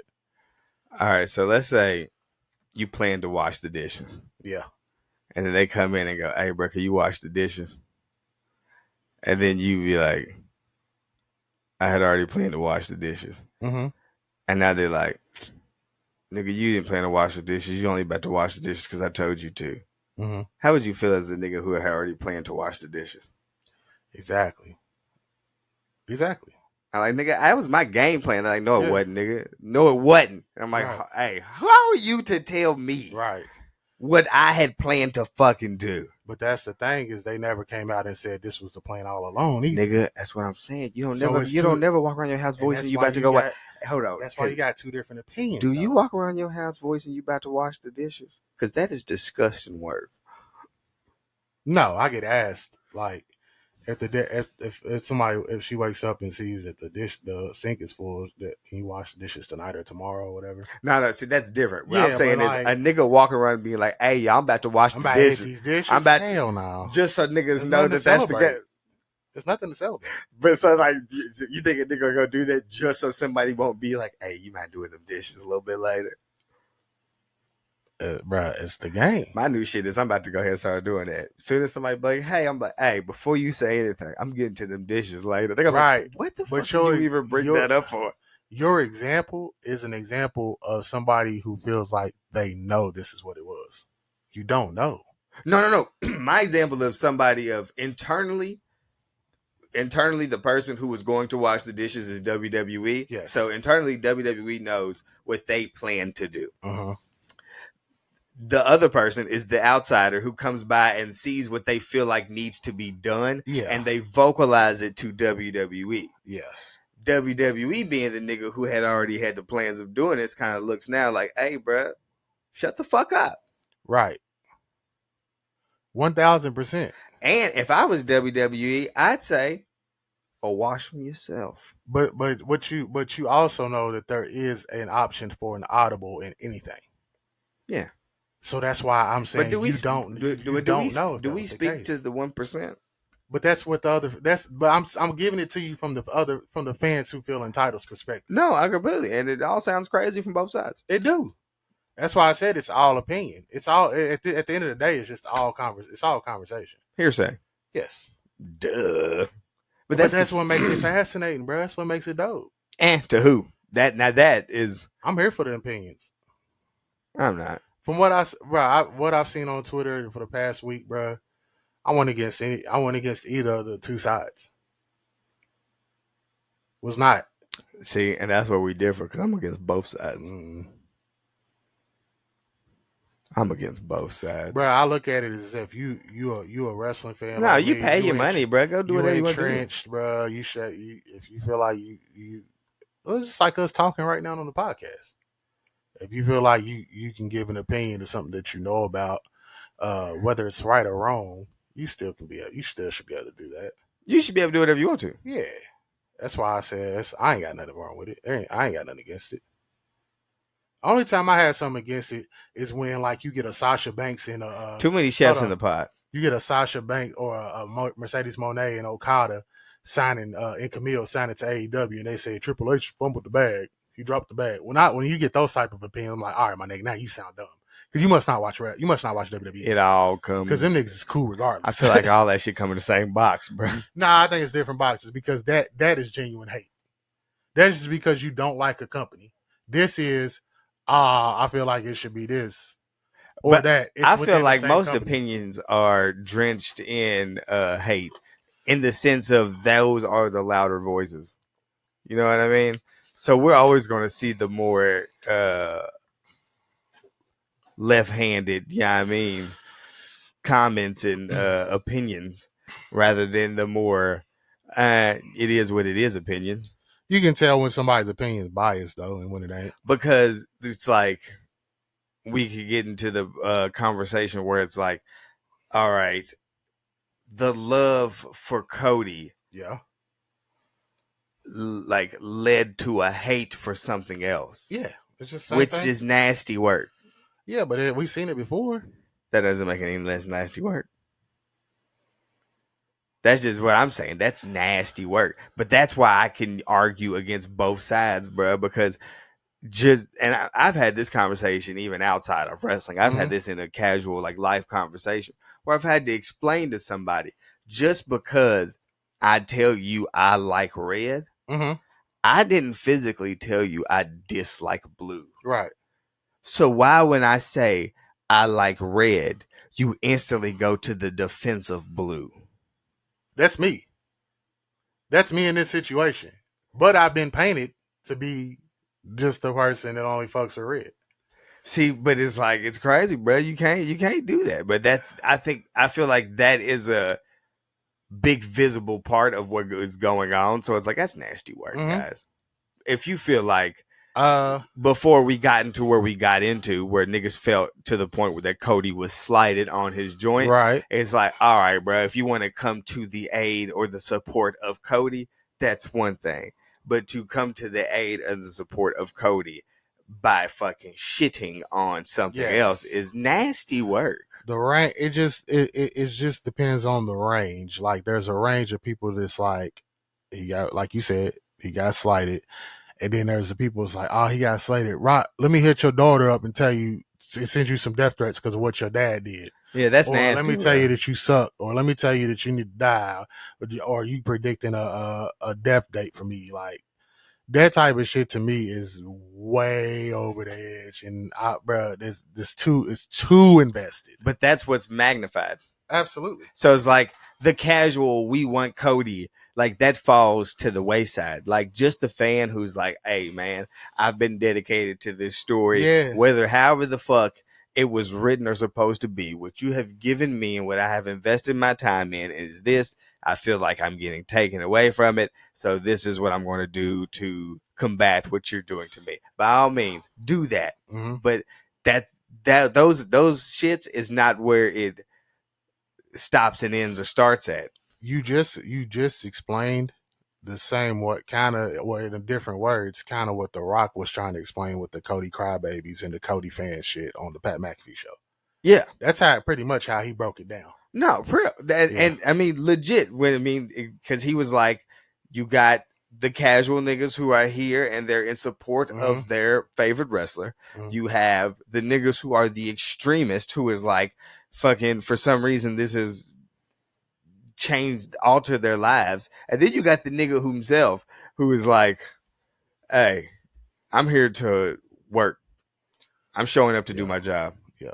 Since we in it, bro, let's rewind a little bit because we got into it. But let's talk. Let's tell them. Did Cody point at the sign? Let's talk about let's tell everybody what we're talking about. How nasty is it that he keeps kissing that ring after the matches? I mean, I used to lick the bottom of my shoes after you hooped. Nah, nigga, then what are we talking about? You cry. You used to lick them fresh out the box, clean sneaker, right? But they still was in somebody's hands and shit, right? That's what I'm saying. Like, I don't know, bro. You ever ate it after a workout? Hell no. Hell no. What? Bro, what? Why did you just look at me like that? Because it matches your point, but that's crazy to even think about. And niggas doing that on the rig. Yuck. They doing that on shit. Hey, all right. So let's tell them what we're talking about. All right. Just we got in deep with it a little bit. All right. Where you want to start at? Let's start at the Cody pointed at the WrestleMania sign, and then what he do after that? He pointed at Roman Reigns. So the automatic thought was he's coming from Roman. He's coming from Roman. Fast forward to Raw that Monday.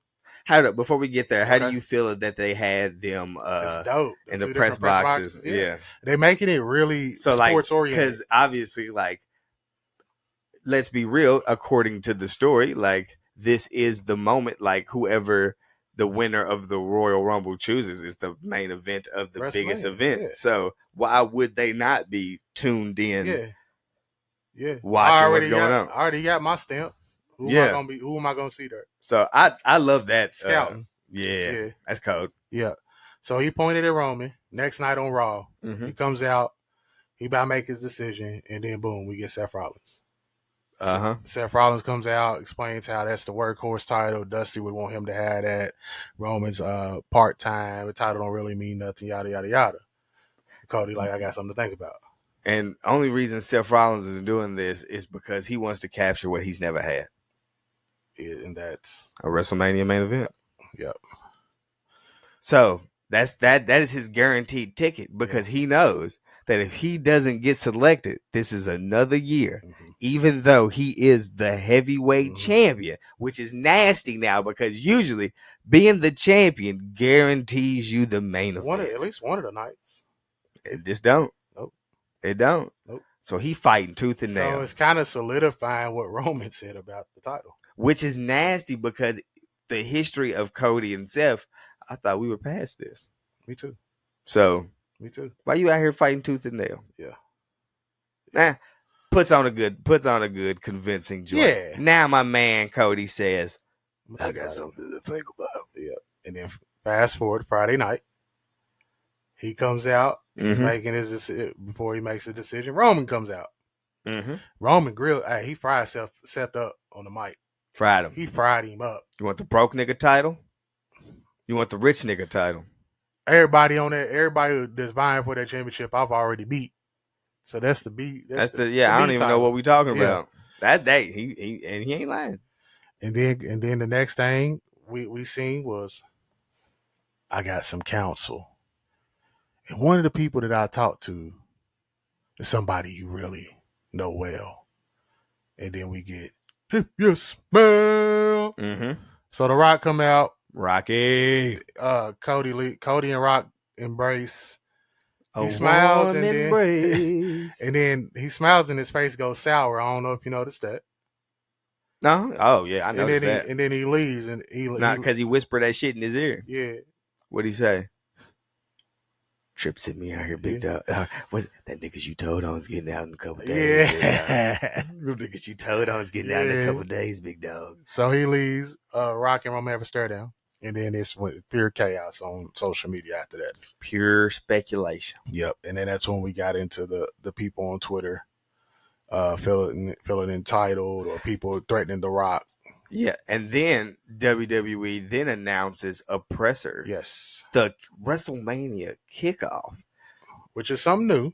Something new, which is supposed to be the start of the road to WrestleMania. But I thought we started at the Rumble. We started at the Rumble. Yeah. I don't know when them niggas started. Yeah, we beating them there. Yeah. We getting there. We arrived. Yeah, we there. Yeah, they're gonna be a little behind. Yeah. But so that once the announcement of that, there was the speculation that there will be the official booking of the fantasy booked match based off the internet wrestling community of The Rock versus Roman Reigns. Yeah. So we get there. And Seth Rollins comes out first. Hold up. Before we get there, okay. How do you feel about the layout and the feel of the WrestleMania kickoff? No ring. It really felt like a Mike Tyson versus Evander Holyfield press conference. I felt like it was an Apple event. Yeah. Like we're about to display what we got coming, our newest products, this, that, and the third. And everybody came out to sell. That's so. And Triple H was up there, very, very fucking. What's my man? Steve Jobs. Yeah, he was giving me that. Yeah, I mean, like, I was like, I fuck with it. It was fire. Mm-hmm. It was fire. And then you had Punk and Big E on commentary. Yep. Hey, I'm just here so Punk don't get fined. Big E, get a cut. Get a different cut. I hope that's where you're going. No. Damn. Yeah, I didn't mind the hair. I was like, I don't know what he's going for, but I if you plan on keeping a job, big dog, dial it back. The Raw you attempting to hit them with, they not gonna fuck with. Tell him he's being a little too. Yeah, they gonna get you. I'm telling you. My nigga was like, you know what? I'm gonna ride for Cody, and they started naming niggas by their governments, talking about how niggas are taking care of people's kids and shit. Yeah, and I felt, I don't know if it was a jab at Punk. Punk kind of was like, nigga, what was this shit? Big E, telling you, bro, you good. You're good on the mic. Keep it cave. Keep it fade, brother. Tell him, keep it fade. Keep it fade, my boy. I'm telling you, that's the way. And we was getting an unfiltered Punk. He feels like he has to do that. And I feel like he has to get with the program. I fuck with it because I think it's real still. No, it is. And Yeah, I fuck but with it's that's what, bro. That's what they love him for. I don't. I know, but that Because he just shoots at the hip, and a lot of times, instead of sounding right, he sounds kind of nigga. You sound crazy. Let's fast forward to the Bianca. When Bianca came out. Bianca came out, which solidified that Bianca is literally one of their biggest stars in the company Yes. because even with nothing, No match, nothing in the cards. She's out there promoting that she's going to be at she's doing everything she can to get to WrestleMania weekend, which is it's smart because I don't know if they put her up there because of the TV show so she can promote that, or if they just know she is with the biggest they got. So I think it's a little bit of both. But and then we can from Bianca we can segue into they did Rhea and Becky came out, in which obviously Rhea is the champion on one side, so she right now is in the picture for WrestleMania, though she has a title defense at the upcoming Premium Live event. Naya. Becky coming out surprises me, but Becky has a book to sell, so doesn't surprise me why she's out there booking a match. Fantasy booking a match at WrestleMania against the champion, like with no knowledge if she can win the Elimination Chamber. Right. She automatically put herself as the dub in the Elimination Chamber with not even in it yet. Yeah. Does that sound crazy? No, she was in it. She won her qualifying match that Monday. She was the only person that. She was the only one in it. Okay. Yep. She won it on this past Monday. And that makes her think that she automatically gonna. She's going against a whole bunch of blanks. You didn't see who else she went with? You didn't see the graphic? It was her versus the blanks. No, I remember that. It was her, just a bunch of versus five other vacants. I liked her against the vacants. But now that we got another body in there, we got Bianca in there. Yeah. So they went to that, which was like, all right, they're fantasy booking this for us, which I enjoyed that as well. Yeah, prelude. Yeah, I mean, and then we get to the gets to the shits. Yeah, I mean, we get to the bread and butters. Yeah. And then we had Seth come out. Seth was talking about how Cody needs to be Cody needs to challenge him, and then Roman comes out.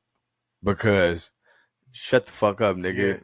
Yeah. All this selection shit's done with. You niggas meandered. I'm who I'm going against. You meandering ass niggas need to get the fuck off my stage. He shoot that nigga off. He said, "Get this bum off my stage." Yeah. He called him little brother. Listen here, little brother. He shut him up, didn't he? Hey. And I stand on this, bro. Like, everybody likes who they likes. And everybody is, you know what I mean? Niggas are fans of multiple people. But let's be 100% honest. Roman Reigns currently is leagues ahead of everyone. I thought I'd never see you say leagues, bro. Like, even outside, like, the aura that he brings to the shit is like, there's no one matching this currently.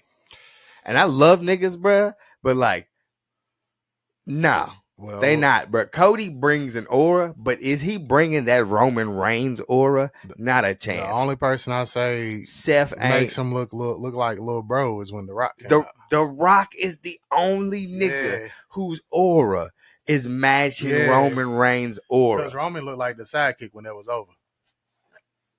No, and let me tell you why. Because, and we could get into this after we get into what happened, nigga.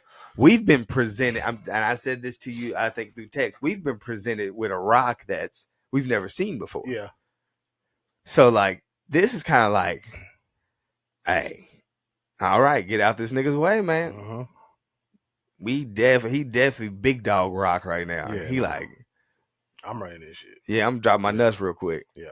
Because I didn't, so let's get into it. Roman comes out. Yes. He big dog Seth, which he should, period. I don't know if it's how they booked it or what, or they just letting him go on the mic. He should. Yeah. He's the big dog. Yeah. Nobody's matching his aura. Then they come to the conclusion that he's booking his own match. Yep. Him and Rock. Yep. It's the match he wants. Yep. Rock comes out. Yep. Explain how it went, bro. So The Rock comes out, talks about his family, and presents the family tree up on the screen. The bloodline family tree. Family tree with Lance Anoa'i on there. How you feel that at the very top of the tree, the way that them niggas is related is through a blood oath? I didn't notice that. The way Rock and Roman are? Yeah. They're not kin? For real? Through a blood oath. Bruh, go to the image. At the very top of the tree, it has like the Roman side, and then it has like the Rock side. Yeah. So like, and then I guess the two grandfathers are brothers through a blood oath, like a Samoan blood oath is how they're brothers. That's new. That's news to me. Yeah. I'm about to check it out. But Shit, I got the picture. I'll send it to you. you sent it to me. That's why I said I'm gonna look at the picture. Yeah. So then I thought that was interesting. Yeah. And then through looking through this, I'm reading the names. They got the government names or whatever. I read something on the Rock's name. What about it? That it said High Chief something. Mm-hmm. I Googled it. This nigga in like 2010 or 2011 was like literally appointed a high chief from like the fucking king of Samoa. Ah, shit, I ain't know that. Like he in real life is like a high chief. Mm-hmm. I said, what the fuck? That's crazy. Who would have seen that? Yeah. So that nigga's like the real big dog. I just thought they put that on there. No, real life. He's the real big dog. Big dog. And I felt like when he was speaking on that, like he was speaking from a real place, like, hey, jokes aside. Yeah. You niggas really got to put some respect behind this shit. Mm-hmm. Like, and then he threw a jab and said, the only one royal family. Yes. Hey, that's not a jab. That was a 2-piece combo. Yeah. That nigga said, Rhodes, book. Then he said, McMahon, book. Yeah. Said, all right, get both of you niggas up out of here. Yeah. I fucked with it. Yeah. The promo was a little rough. Yeah. How do you feel that they was chanting Rocky sucks and doing all that shit and he kept hitting the... That'd be his look, bro. You don't remember at the Royal Rumble? No, that's his look, bro. Yeah. But how do you feel about that dramatic pause, bro? Have people not caught... like He playing against... do they not realize that this is in his blood? Like, this is his life. Like, The Rock... This is what he fucking does. Mm-hmm. Like, I even so much so believe that he carries, that he has taken what he learned from wrestling, and that is what's fucking helping him move through. Oh yeah, for sure. His other business and shit as well as he is, because that nigga learned that shit and is now using that to. That nigga good. Nah, he real good. He good. You know what he doing. Then nigga, hey, everybody need to go watch Young Rock, bro. Go watch Young Rock. Yeah, that's a great show. I can't believe they canceled it. Go watch Young Rock. Get some knowledge on that nigga. Get some knowledge. Get some knowledge on that nigga. He did well. He did. Once we turned around though, that right there was leading us a little rough. Cody comes out, which is weird. They didn't do the like an actual Cody entrance. The music, yeah. I didn't know who was talking at first. Did you? I assumed. Okay. That's all I had was an assumption. Like, I didn't like. I assumed. He came out and said, "This is a bunch of bullshit." He did. Yeah. And the crowd went a little nuts. And then I guess he felt offended that them niggas came through dragging they nuts. And then Roman drug Dusty. He bad talk Dusty. Mm-hmm. So, which made Cody feel, okay, if you're going to bad mouth my peoples, I'm allowed to say something about your peoples. Yeah. Which I don't feel like that's cool. No, we two different aspects. You say something about my peoples, I'm going to come back and say something. And if we got tussle, we got tussle. Eye for an eye, bro. Eye for an eye. It leaves us both blind. Maybe. You the good guy. Take the high road. Sometimes you just can't. No, you can't. Especially maybe sometimes, but in situations, bro, you gotta learn who you talking about. In that specific situation, it could have been he reached a culmination. Like, all right, I'm tired of this shit. And did he know who he was talking about? The Rock said he's talking about his family. You talk about his blood. You talk about my blood. Because he said, bruh, he mentioned 2 niggas. He said, how would your grandfather feel? How would your grandfather feel? Said he'd be ashamed of him. Said, okay, bruh. I don't know what made you that bold. And then what happened after that when he said you talking about my blood? Talk about my heritage. And then he said, so now we got a problem. Mm-hmm. And he looked him in his face like that. And just with the fastest and swiftest of hands, what the 5 fingers say to the face. Rocked his ass. No pun intended. Big bro, because they showed like a still shot and bruh's cheek was indented. Nigga knocked him. Yeah. Turned that nigga into stardust. So then we had a brawl. So then he was getting fake held back. Everybody's getting. Hey, bro. Look. Where I come from, and probably where you come from. Yeah. We've been in situations out in public and seen real altercations happen where a nigga get hit. Yeah. And then they like their reaction is, I'm gonna do something, but the reality of it is I don't really plan to do something. I just plan to appear like I want to do something. So like the holdback is what they truly wanted because the altercation is not what they really wanted. Right. So that's what Cody went into. He got hit. The portrayal of like, I'll fuck him up. Yeah, like if niggas wasn't here, I'd give it to him. Mm-hmm. But since niggas is here, I guess I can't. This is the end. Right. That's what he was giving her. See, you remember when Seth went up and started talking, The Rock pushed him? Uh-huh. I thought he was gonna pie face the nigga, bro. The way they treated Seth that whole press conference, bro, he was just like, they little dogged him. Mm-hmm. But I mean, realistically, the 4 right now, yeah. Is he not? He's the pup out there. Mm-hmm. So what I mean, part of it. And what's he standing on? It ain't business. Cause look, I'm gonna keep it all with you. Didn't pick me. Yeah. So nigga, fuck you. You took my moment. Yeah. And now you got beef with these niggas.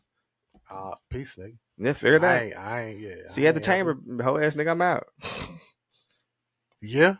Oh, I got it. Fucking, I did like a clean out. Holler at you niggas later, nigga. Right after he would have rocked his ass. I'd be like, he would have rocked that nigga. I'd be like, I gotta go, boys. Yeah. I done dipped on that nigga, boy. But he stood up for him. Yep. Now I keep seeing reports that these niggas are going to do a magical tag team match. Night 1. Supposedly. I ain't buy it. But if they do, the only thing that I ask is that Cody and Seth come out. But they come out, and when they go to do the whoa on Cody, they do some kind of combo of the 2 woes. Yeah. I'm here for it. Yeah. Oh, for sure. You know I am. That'd be all right. Yeah. So then afterwards, backstage. Mm-hmm. Well, hold on. Before we get to backstage, bro, did you see it where after everything, The Rock looks out in the crowd and does this shit? Bro, you ain't gotta do it for everything. You ain't got no goosebumps right now. You do. You ain't got no goosebumps. I see him Punk say he'd punch his boss in the face. That nigga Rock stood at that stage straight up. Looked at him, yeah, that was hard. He was like, I would have slapped The Rock back or something. Hey, first one thing I know, he would have put his size 14 boot up at nigga CM Punk. Said, hey, head up, bro. Head up. I wholeheartedly believe Rock would beat shit out. Oh, bro, Rock low key crazy. He beat shit down that nigga leg, bro. Wholeheartedly. Wholeheartedly believe he smacked fire out that nigga. Yo. That's so cold. No, that was not cold, bro. That was not cold in that moment. Cause I'm like, bro, I'm like, why'd you do it, brother? You ain't got goosebumps. He's fucking jacked up, nigga. He's amped. He just smacked. Why is that your move? He just, bro. If this is your, are you forgetting he just smacked a nigga? Yeah, but why you do this? Cause he letting them know. Did I smack your hand down? That was crazy, bro. I was like, what is? Nigga, I was like, it had to be improv, bro. Or maybe he loading that thing back up. See, the way Roman loaded that thing up, the way Rock. Bro, because I don't know if you noticed, but like in the press con when they showed him leaving, and he was talking to Roman, and then he was like, "It never happened again." My dog was moving that same arm. He might have smacked it a little too hard, bro. That's what he does. He be amping himself. He was walking and he did a little shit like he was shaking. That's what he do. He charging that Black Adam up. His arm numb. he's probably over off of one of them Zoa energies, nigga. Something. He's off at Zoa, ready to turn up. Off at Zoa. They come back. So they go to the back. Yes. The play-by-play, obviously, and then now Rock is now we get turned the fuck up. Rock, this nigga's off the juice now. His adrenaline's pumping. He just smacked fire out of Cody. Real life. Adrenaline's pumping. Triple H is trying to get back there, give a little rundown of what the fuck happened, and now that nigga Rock's like, "Hey, nigga, talk about my motherfucking family. Fix it. Said talk shit about my family." He's like, "You out of line." He was like, "Ain't shit out of line, nigga. I'll fucking smack the shit out of him. You fix it or we'll fucking fix." They bleeped that shit out. I said, "Oh, what the fuck?" Funnier part. So they bleeped that whole thing out. They cut to Pat McAfee. Pat McAfee said, "Whoa, is this the direction that the WWE is headed?" Because that promo Rock just cut. I said, "Nigga, what the fuck are you talking about? They just bleeped the last 10 seconds. What do you mean if this is the direction they headed?" Because they heard it. Yeah. Because there's an unedited version on No, I heard it. Yeah. Say he was going to slap his teeth out his fucking mouth, bro. Yeah. But why'd he say if this is the kind of promos they cutting? I'm in, baby. Like, nigga, you've lost it. Pat's comedy. They already had to bleep him at the beginning of the fucking show because he said WWF. Yeah. Like, hey, bro, just because The Rock did wrestle in WWF, you can't bring it up. Cannot. And then, speaking of, fucking Rhea Ripley called her Io Shirai. I seen that too. She cutting up. Yeah. Like, hey, bro, can't give these niggas live mics at all. They get her nervous, nigga, just spewing. Shit, Taz called Adam Copeland Edge a couple weeks ago. I can see it because that's Edge. Yeah. That's definitely Edge. Yeah. My nigga Cliff. But that kickoff was, I enjoyed it. A banger, bro. I watched it from start to finish. I enjoyed it. I was here for it. Give me more of that. So it got made official shortly after on Twitter. Cody Rhodes versus Roman Reigns. Yes. The official main event of WrestleMania XL. The biggest WrestleMania. Never the little.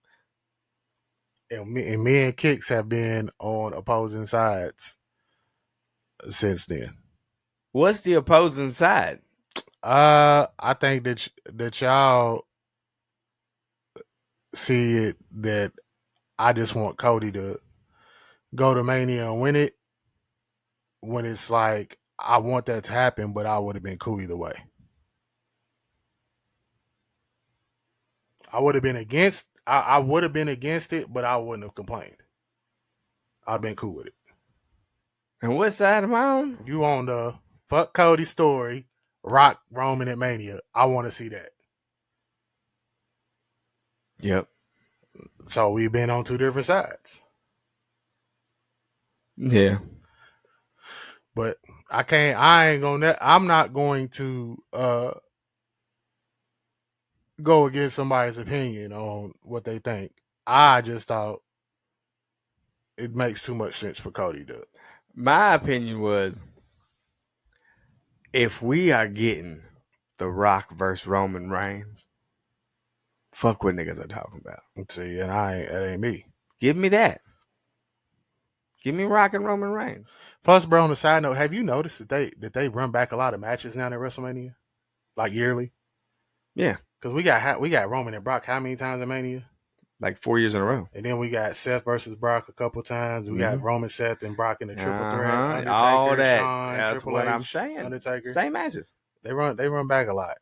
We got Austin Rock a couple times. I know, and I wanted Rock and Roman. Nah. Instead of running back. I do want Rock and Roman, but I want Rock and Roman next year. I want it to be the long game. That's what he said. Let it be the long game then. I want what they had teased to give me. Rock versus Roman? Yep. But you already knew what was going to happen. The biggest.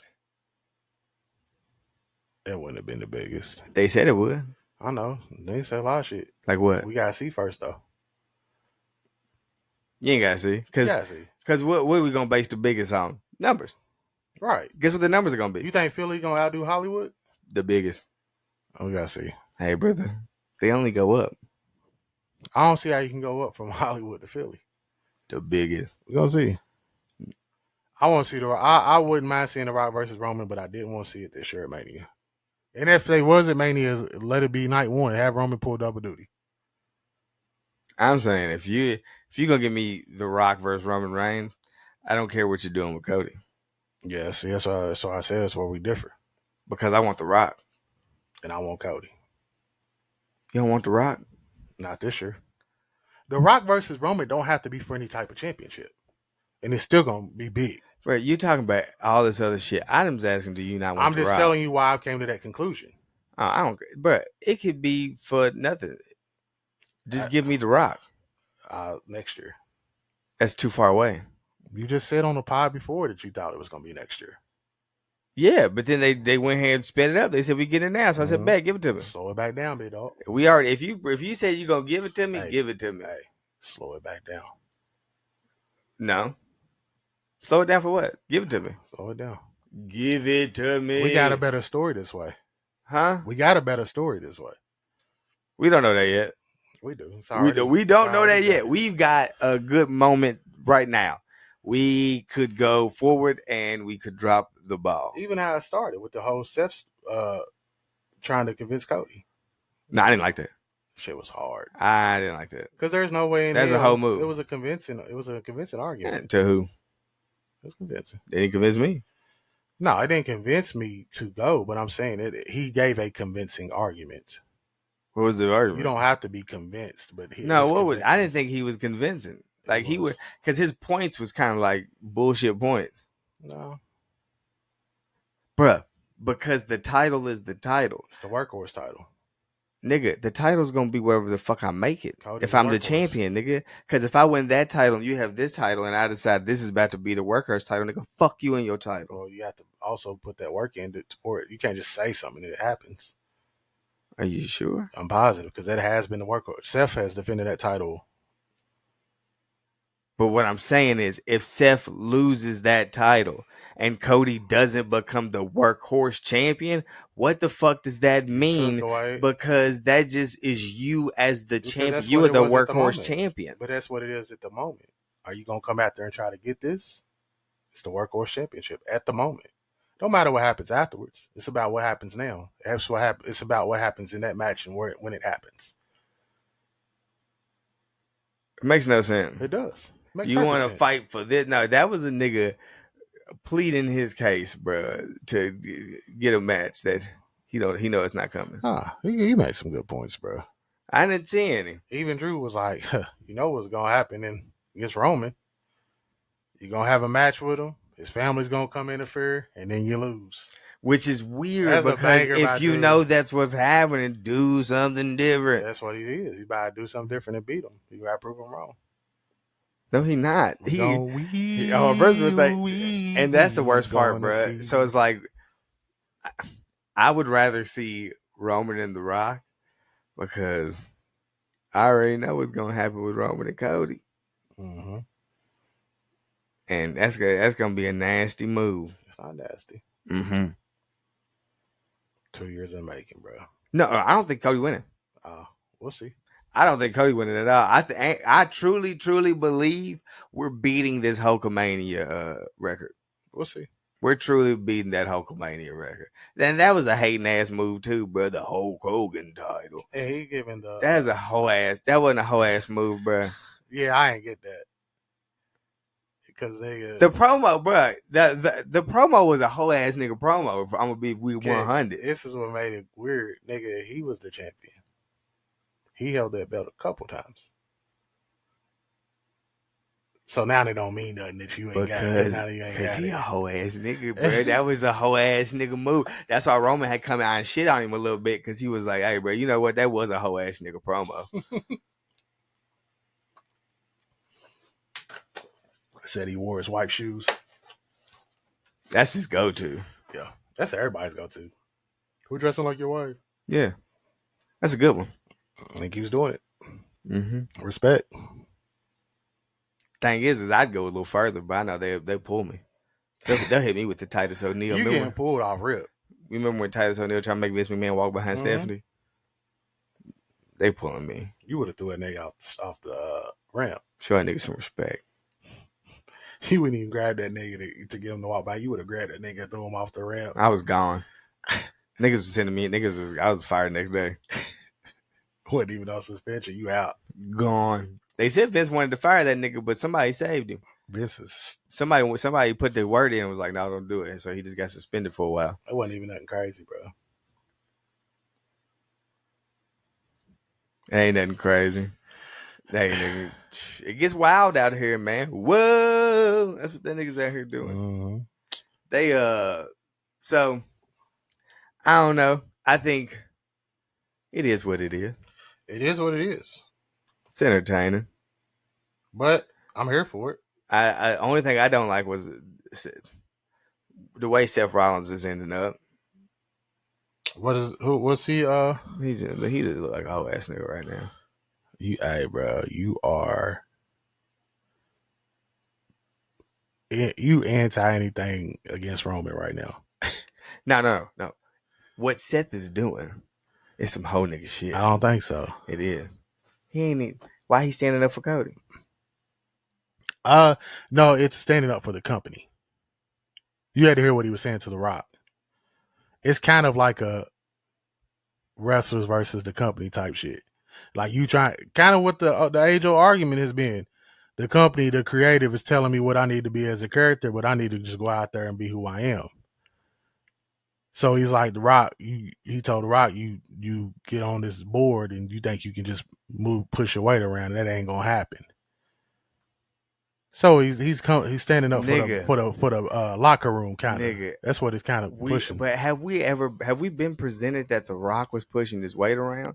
Like here recently, Triple H was alluding to it, but I think that is some added shit because during the presser, it literally was Roman being like, "I'm dragging my nuts, you niggas are some hoes." That goes back to the fans and what you were saying about them having pull and shit.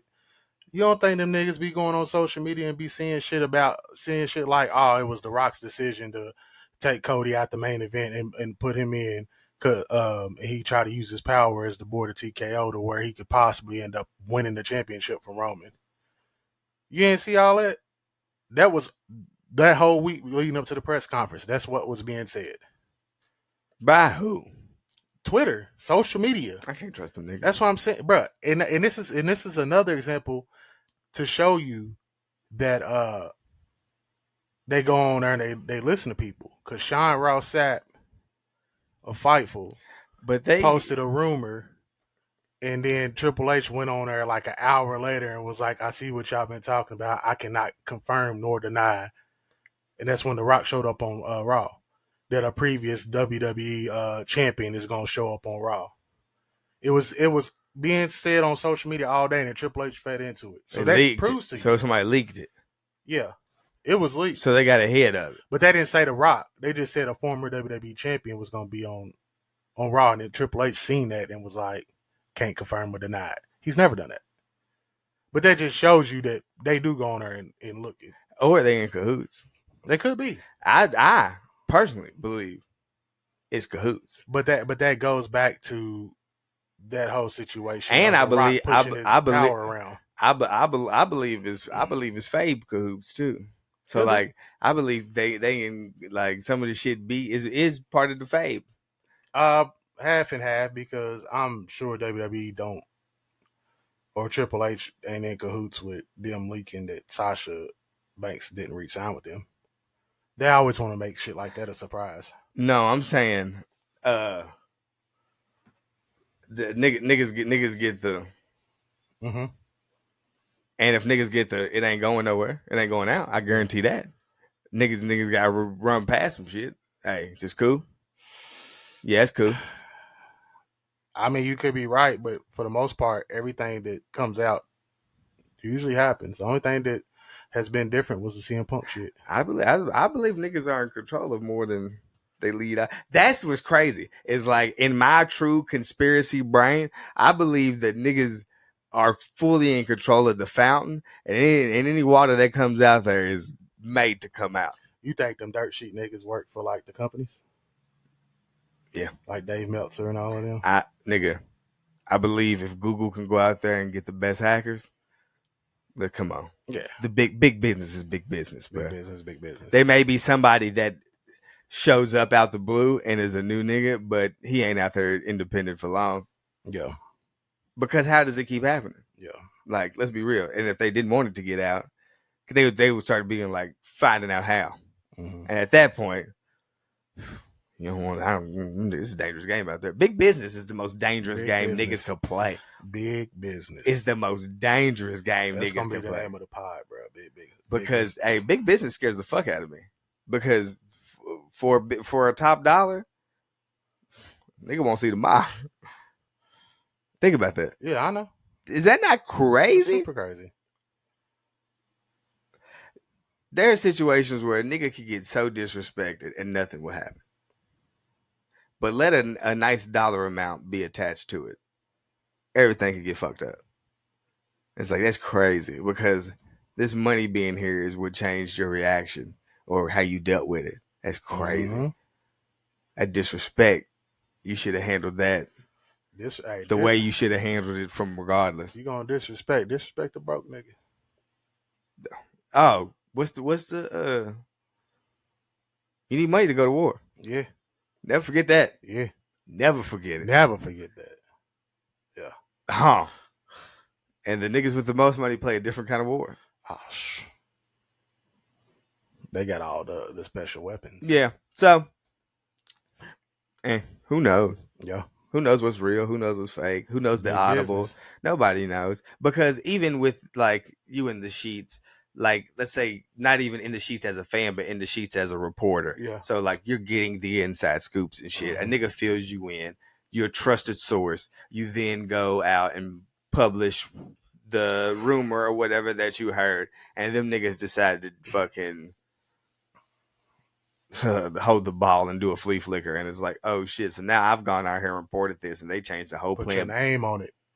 They changed the whole plan behind my back. Now, how credible can I be? Put your bro. That's why when bro leaked that Mercedes going to AEW, nobody believed him because he said there was zero chance of CM Punk going to WWE. And then right before Survivor Series, like right before that, he came out. He tweeted and was like, I heard some things going on. My stance has changed. Like 10 minutes before we seen him on TV. Yep. All right, we can wrap this up soon. Was Cody on SmackDown? No. He was advertised for it too.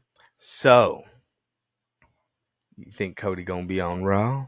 Yeah, he's gonna be on Raw. Big Raw. He's gonna be there. I'm gonna have to miss it, bro. Damn. So he gonna come out and talk that shit too. He gonna kick off the show and go, so, what do you want to talk about? Yeah, niggas gonna be there yelling, Rocky sucks. Who? Nigga from the chat. Yeah, but why? Like, I'm so confused because what is the Rock? It's so funny because my nigga was so passionate about the bloodline last year, bruh. So do you see my confusion? After the presser, that nigga called me. He told me that he's out the bloodline, bro. So do you be seeing my confusion? I be like, bro, like I'm confused here. Ride for Cody, but why does that turn as a hate towards the other shit? Plus, you didn't remind me, bro. Since we talking about it, let me remind myself. Let me tell you what this nigga Kern called me and said earlier. Okay, it ain't even long, bro. That nigga said he called me and was like, "Hey, so what about in Mania if they had a main event and then Cody ends up beating Roman, and then The Rock comes out and be like, I'm in the TKO group. I'm using my powers to reverse this decision. What's your reaction gonna be? What do you think gonna happen?" That's what he said to me. And you tell him that sounds crazy. And I was like, I told that nigga, hey, you sound crazy as fuck. And B, nigga, I know you, now you back in. And that's when he tried to argue and tell me you ain't. Because, nigga, if you had time to think about that, if you back in. If you fantasy booking, you back in, bro. You back. Yeah. You locked. That's crazy. Yeah. Invested. I told that nigga Triple H gonna come out. I'm saying no. Triple H already was like, but he didn't see Triple H say that on SmackDown. He didn't say Triple H come out and be like, I'm the only one with the answers. Yeah. Well, shit, Paul Heyman said The Rock and Roman gonna be on SmackDown next week. Mm-hmm. Triple H is gonna be there. Yep. 2-man power trip. How you feel? I fucked with it when Austin and Triple H did it. Aggressive Rock is best, jacked up, aggressive Rock. Rock needs to win the belt from Seth. They both be champions. 2-man power trip. Oh, that'd be nasty. And tag team champion. They gotta beat Judgment Day. They'll put boots to niggas. I can't wait till they attack the first nigga. I know. It's gonna be next week, I think. I hope. When they gonna? Damn it!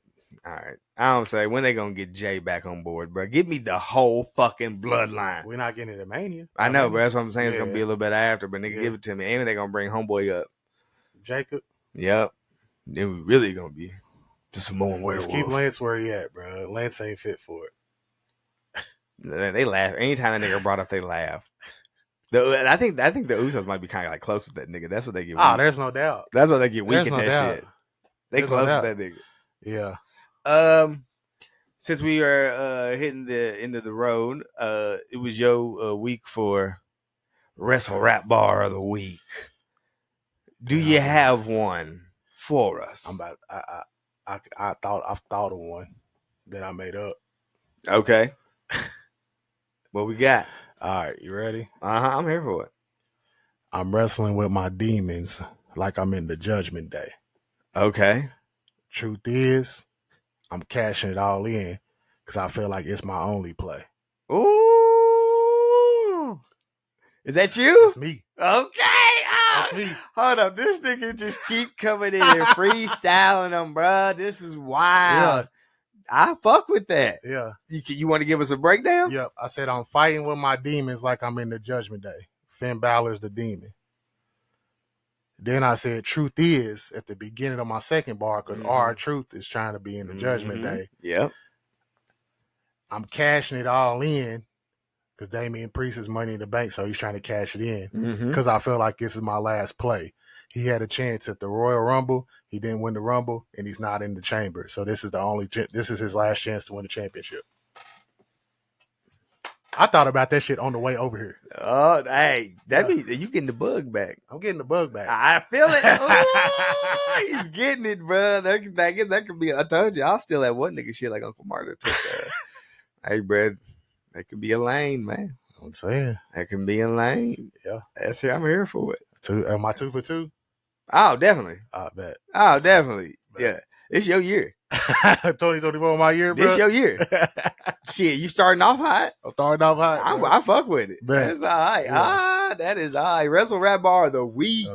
Supposed to be getting a drop for that, but who knows when that's coming. I'm gonna do it, bro. I'm gonna do it every time it's my turn until I fuck up. Live it on the edge. Yeah. Live it on the Copeland, as they say. Living on the Copeland. Living on the Copeland. Well, we've reached the end of the pod, so you know what that means.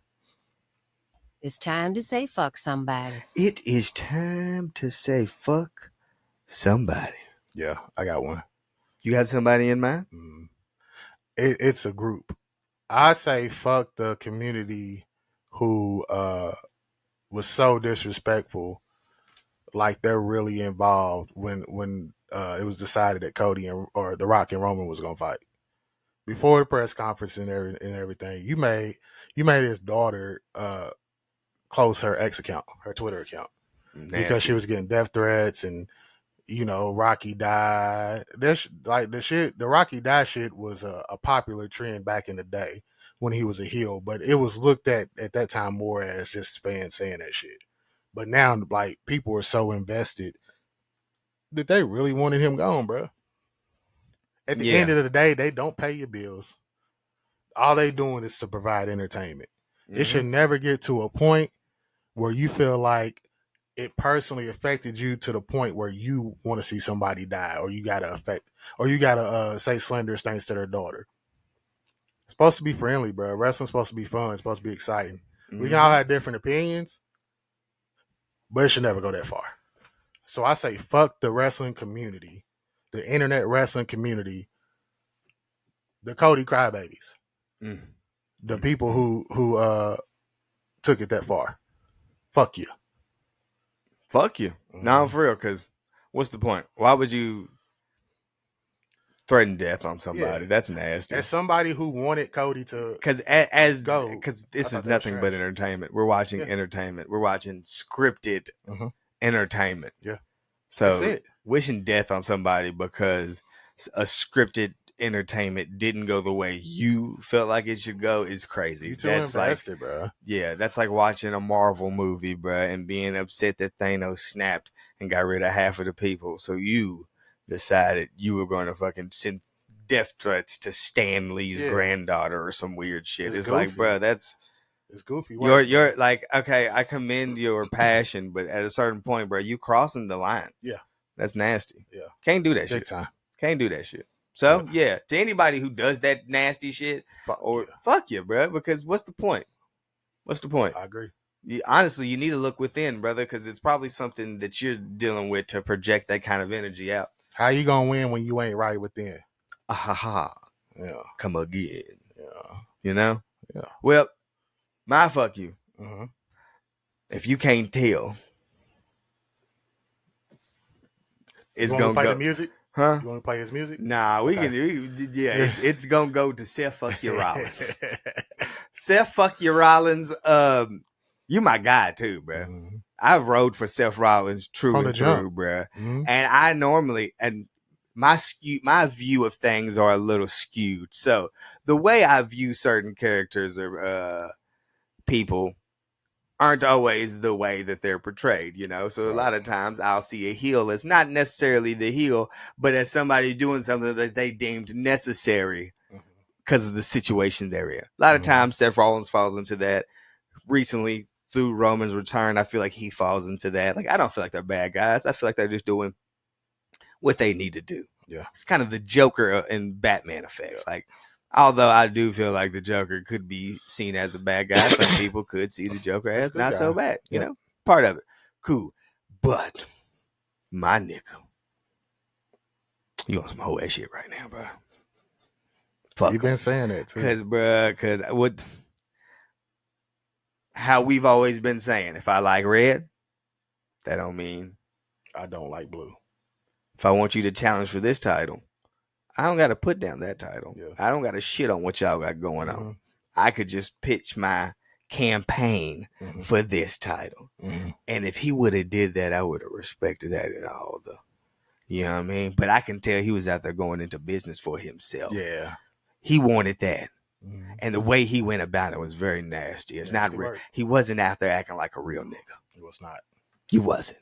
Yeah. You was out there. You was dirty macking your way to a main event, Seth Rollins, and I don't know if I'm too fond of the dirty macking to the main event. Actually, as you can see, the dirty macking your way to a main event didn't work. Only thing that dirty macking your way into a main event did was may get you in a tag team match where you get to go against The Rock. Yeah. It looks like that's what it did. And not gonna be a main event. No.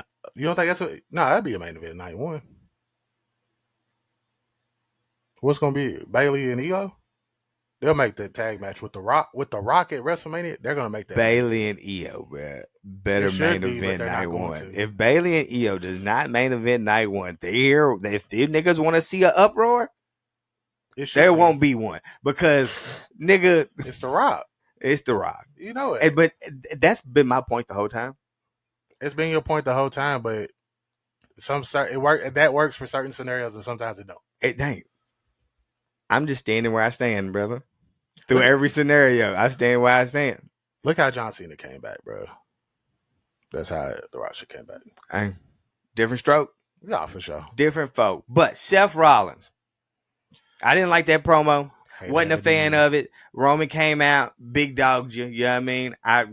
Because he's like, what you yapping about, brother? Like, because at a certain point, you're not even in the position to really be talking, nigga. You kind of got, like, you are currently in the position where you kind of got to take what's given to you. Though the champion, with the people in the situation, you literally are last in line, my nigga.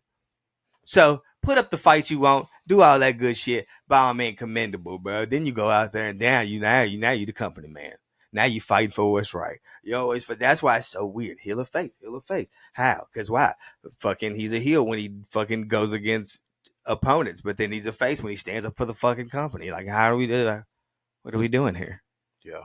What are we doing, Seth? It had to be you, Seth, bro. Bro, I hate fuck you though, bro. In this situation, because I'm confused, nigga. What are you doing? Look, and you lucky that Damian Priest, the bisexual Undertaker, is doing.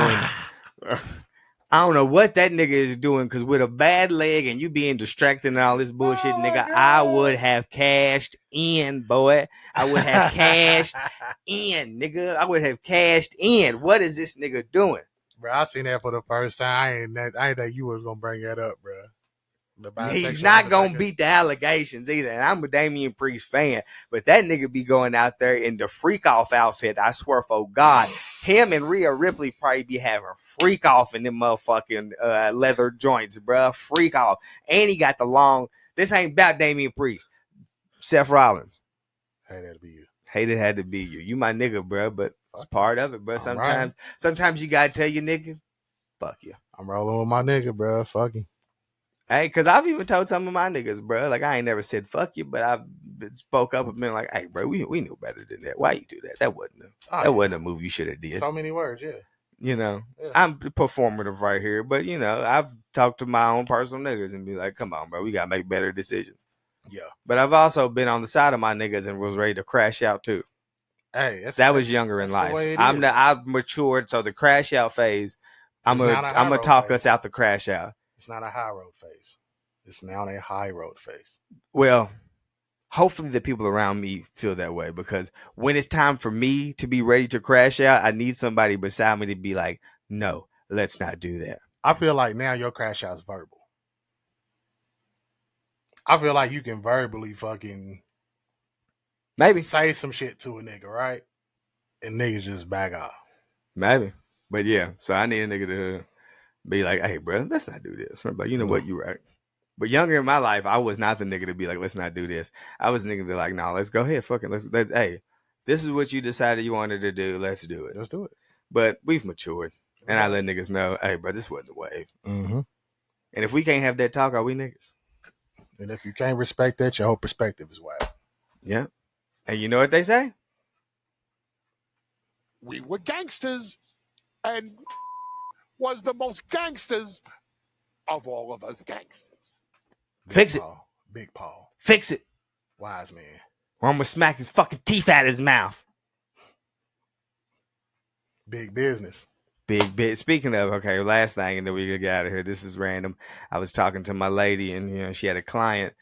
I probably shouldn't say this. Goddamn it. Too late. We here, nigga. She had a client, and her client was bringing up wrestling shit because wrestling is fucking on fire right now through all avenues. She was like, I know that y'all are into wrestling in y'all household. You seen that The Rock came back. And she was like, yeah. She was like, man, that man is fucking gorgeous. He still looks good. And she was like, you see his cousin? And my lady was like, yeah. She was like, he's fucking amazing too. That family is gorgeous. I'd love to see that man naked.